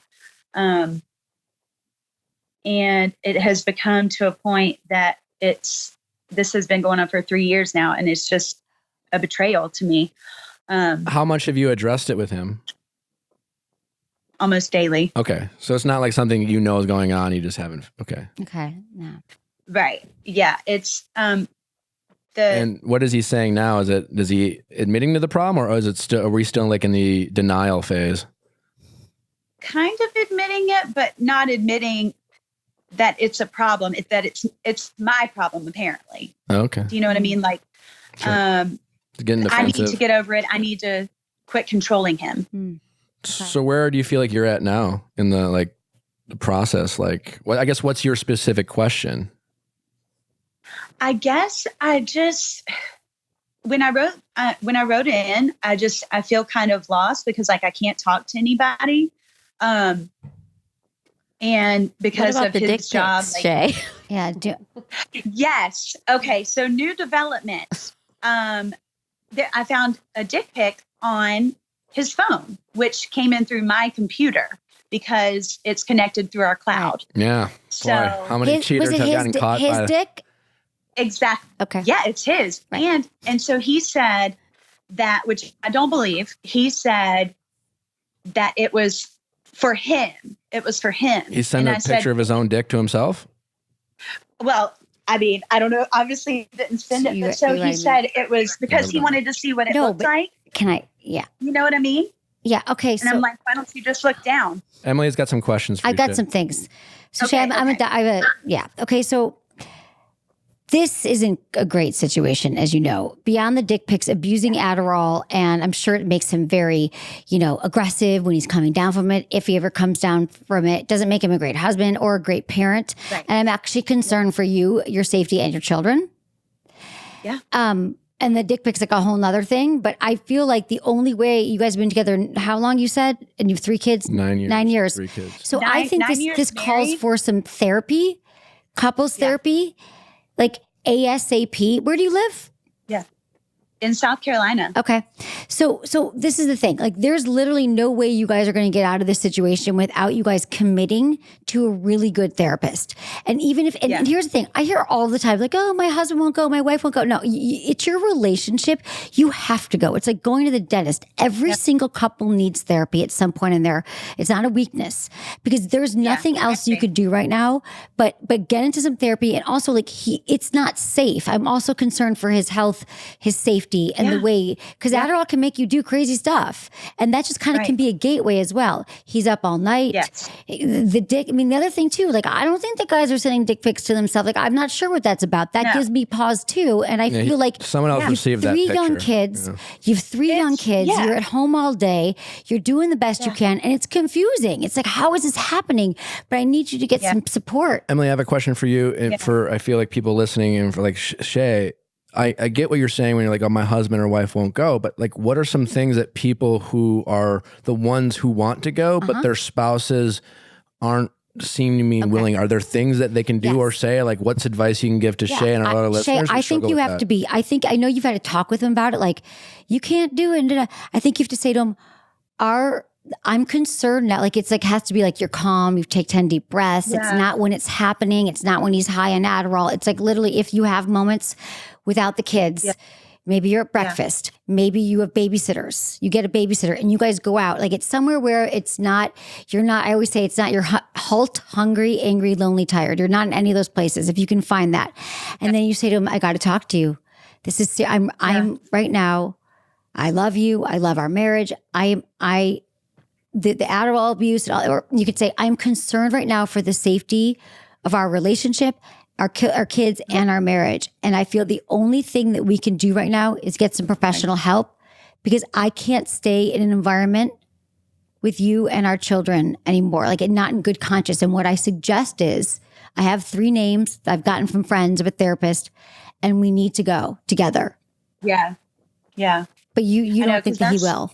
The trust is just like, so gone. That's where I'm just like, well, let me tell you why you get therapy. What if she, like, when she, like, the dick pics, what do you want to, Shay? Like, do you want or do you just want to leave? I don't. Yeah. Because right? She's like, I don't. Yeah. I mean, I don't want to split up a family, and I also don't want to be miserable. And I don't want, if we do end up splitting up, I don't want one day, if the kids could ever possibly understand, to say, oh, well, you didn't even try. Well, let me tell you. Let me say this. This is why I'm telling you therapy. It's not just like I'm throwing it out there, like, oh, therapy. Here's why. Yeah. I believe that when couples get to this point, that it's really like, you can't solve this. No matter how many things you say, and I tell you to say it won't work. It's almost like a mediator. And what happens in therapy, I believe you're right. When people tell me, oh, I'm just going to leave, things have been bad, I'm like, don't leave until you know you've done everything, because you will regret if you didn't do everything. And if you haven't gone to therapy for 6 months every week, and I think you're in the point where you need to go twice a week. But if you do start with once a week, I'm happy. You are in crisis mode right now. And so until you actually go to, because what the therapist does is they have no stake in the game. They're like, I'm a mediator, I'm coming in fresh, and they're going to tell you, they're going to help you fast track it in either direction. The therapist is either going to say, here's what you guys got to do. Here's some tools for communicating. Here's, like, your husband might be able to hear it in a different way because it's not you. And the best case is he's like, you're right. I'm going to go get help. And then things are amazing. Or you go every day, you go once a week for a month, and then you realize he's not making any changes. He's not listening. And then it's fast tracking it that you can't stay because he's not willing to do things to make it safe again. So that's why you have to go, because you have tried. You could say, I'm going to go for 3 months. And if it's a money thing, I'm telling you, insurance covers it. Counselors have sliding scales. It's imperative. It really is. Like, there's literally nothing else I can tell you but that. Yeah, because that's where I just am at. Is like, I don't know if I could ever trust him again. Well, that's it. You can't, and maybe not. But to Emily's point, I think you should you should still go, right? Because even if it sounds like maybe there's, I feel like you're struggling with maybe have you checked out or not? Is it worth it? It's still worth it to go to, if nothing else, for your kids, that you did the right thing. Maybe there's things that you find out you don't know, but like you haven't even gone to therapy to figure out if it's fixable. Yeah. And here's the thing about trust. Let's say you were just calling about the dick pic.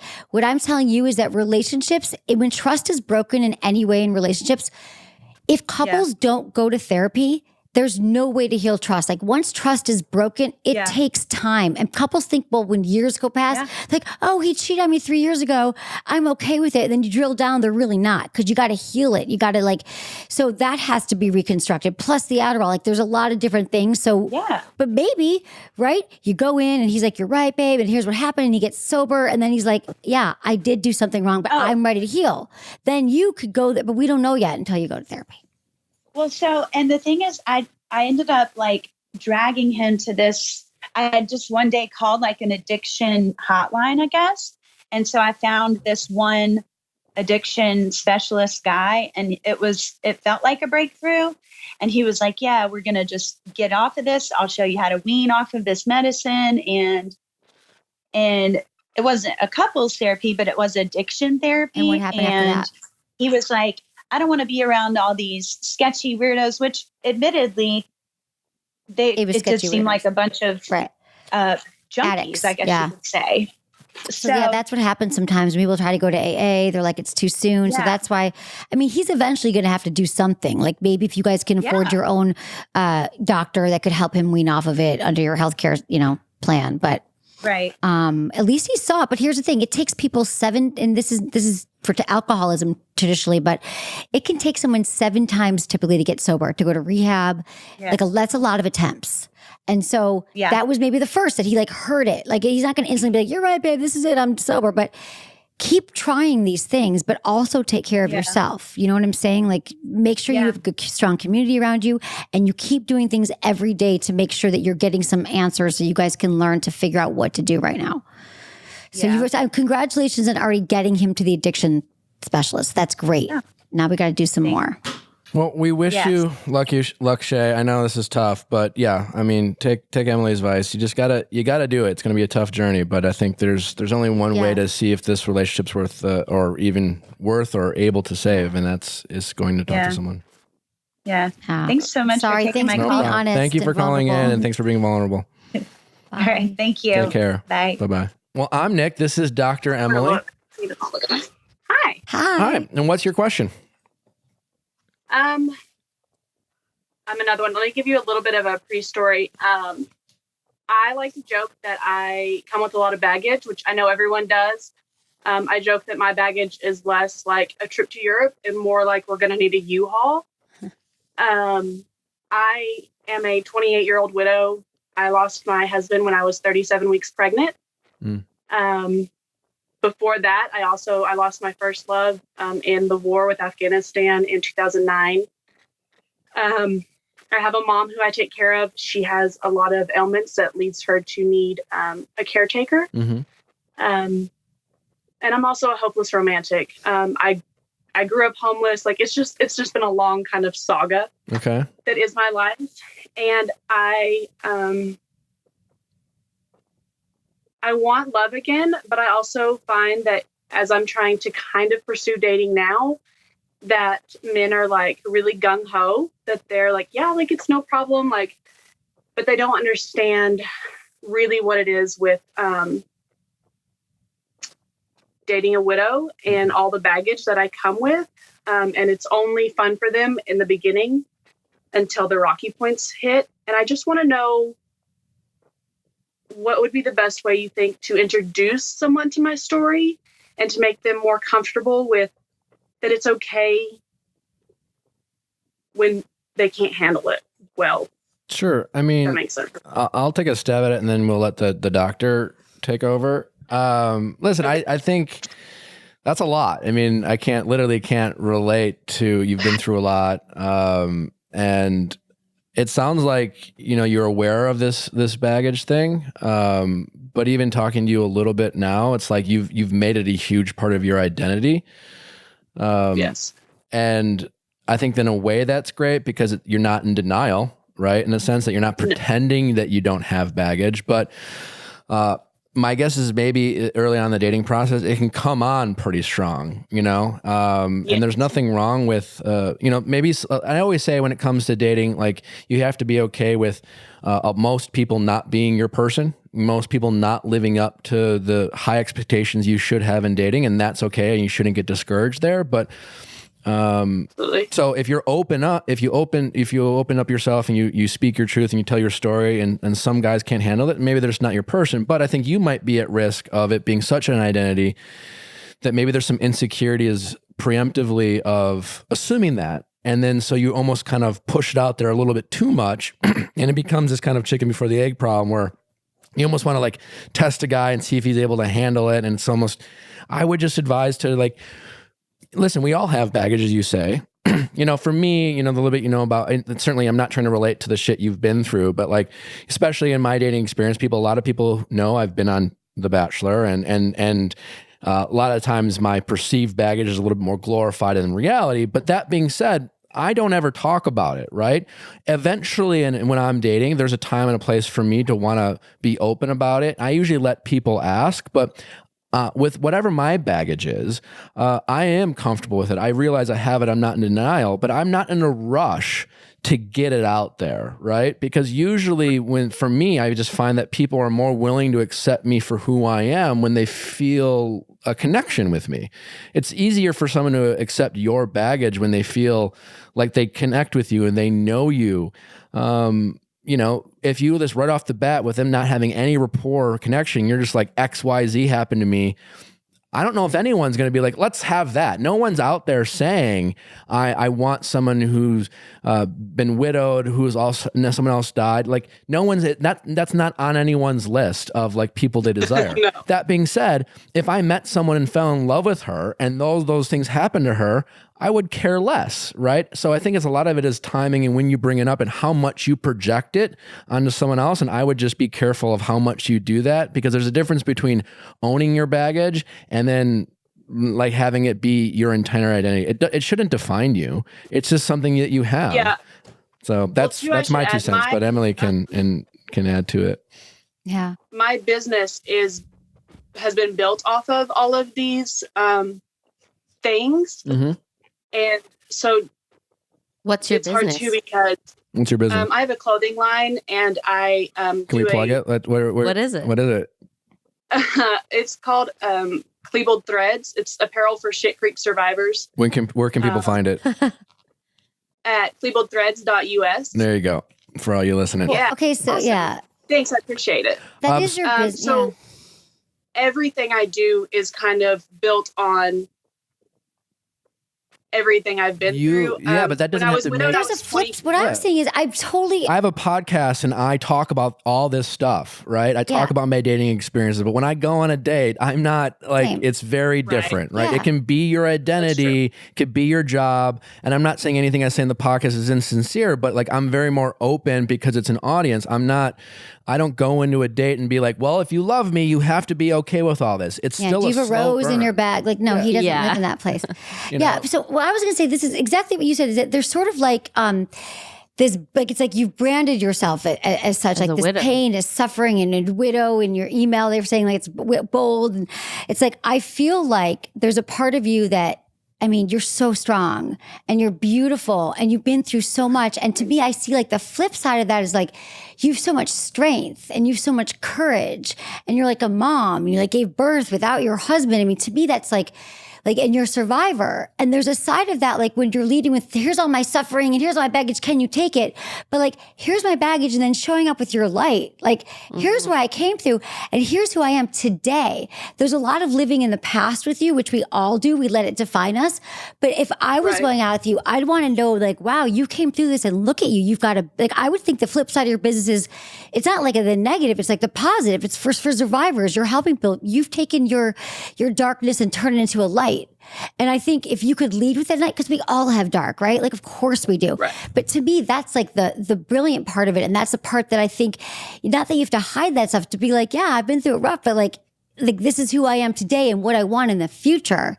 I think we spend a lot of time in our past and can he take who I am? But that's also not who you are today. Like, you're sitting here and you're beautiful and you're radiant and you have the strength and you have the courage to call into a show for your own, because your heart, you want this connection. And so I think until you like truly, learn to be like, that's see who you are today at 28 years old and not who you were last year, 10 years ago, all the things, but like who you are and also what you want, not who's willing to accept you, but like, because you can get whatever you want. Like, I believe it, whatever man you want, whatever life you want, like you've paid your dues and you have strength and that strength will take you so many places. So it's kind of just like a reframing. It's not even a changing, it's a reframing of all the amazing traits that you already have and all the things all the skills you possess and all the love in your heart and like leading with that.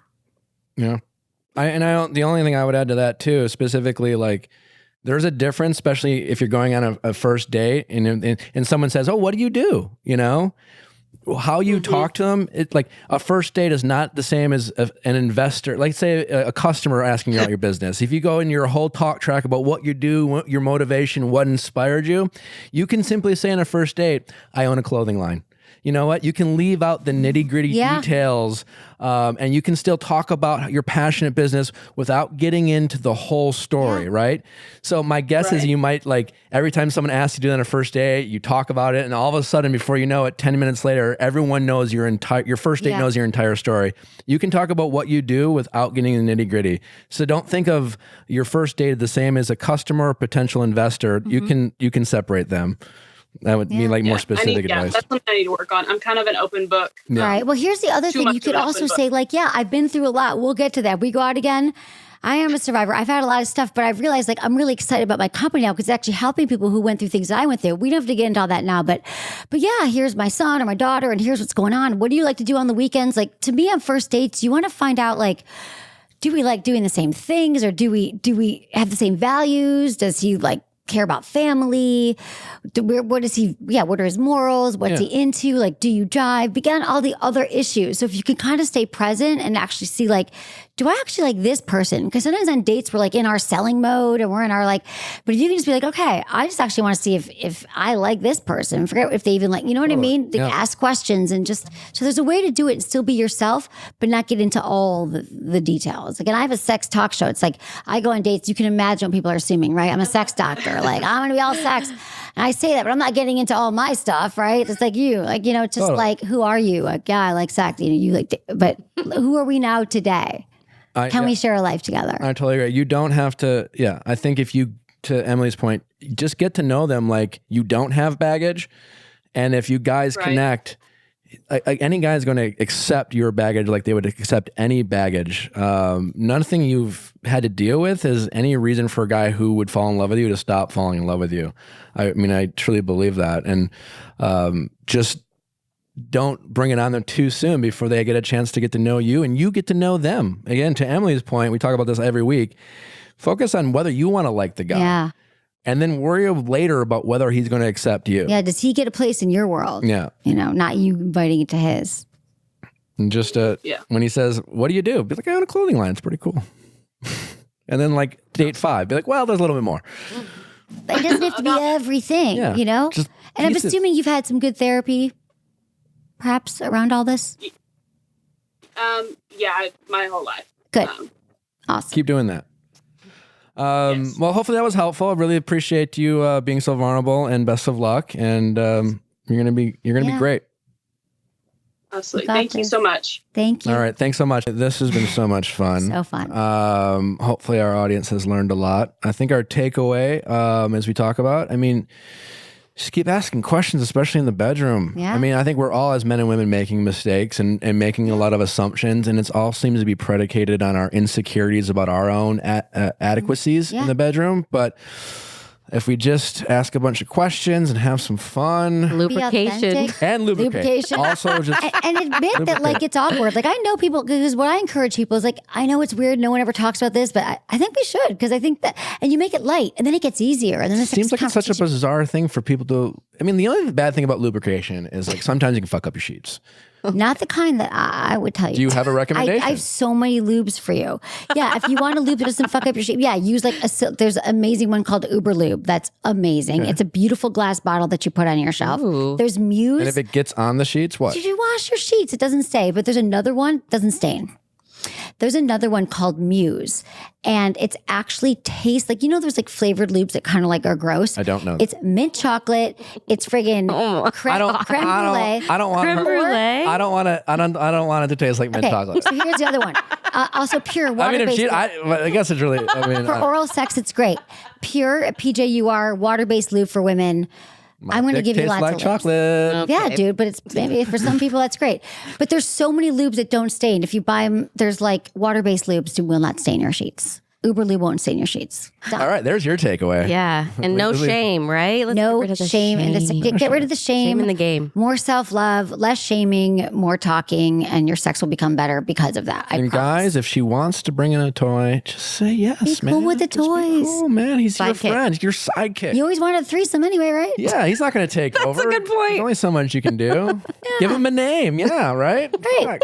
Let him name it. Yeah. Let him name it. Yeah, let him name it, ladies. Yeah. Just have fun. Remember, like the part of sex is the variety and the newness and the excitement. So I think the more you can get curious about each other and what you guys both want, that the more longevity your relationship will have because the sex continues to be new, exciting, and different. One last question. We don't have so much time, but do you think men should ever introduce a toy into the bedroom, or should you let the woman? It's a conversation that you have to have ahead of time, because I think I've had some guy like, I bought her a toy and she freaked out. So I think like, are you into toys? In that conversation, you're like, what are you into? How about a toy? Would you want one? Let's go on this. Let's go to sexwithemily.com and order one. Let's go to the store and buy one. A girlfriend of mine, a friend, told me like, when she, we're close enough friends that we tell dating stories, and they were having sex, and this guy just brought out this giant dildo and just like threw it on the bed, and she was no. I don't recommend. That's a weird move, man. It's a weird move. Where has it been before? Is the first thing. Yeah, right. Like, where has that been? He's like, don't worry, it's dishwasher safe. Right. No, I recommend talk about all this stuff ahead of time. Great.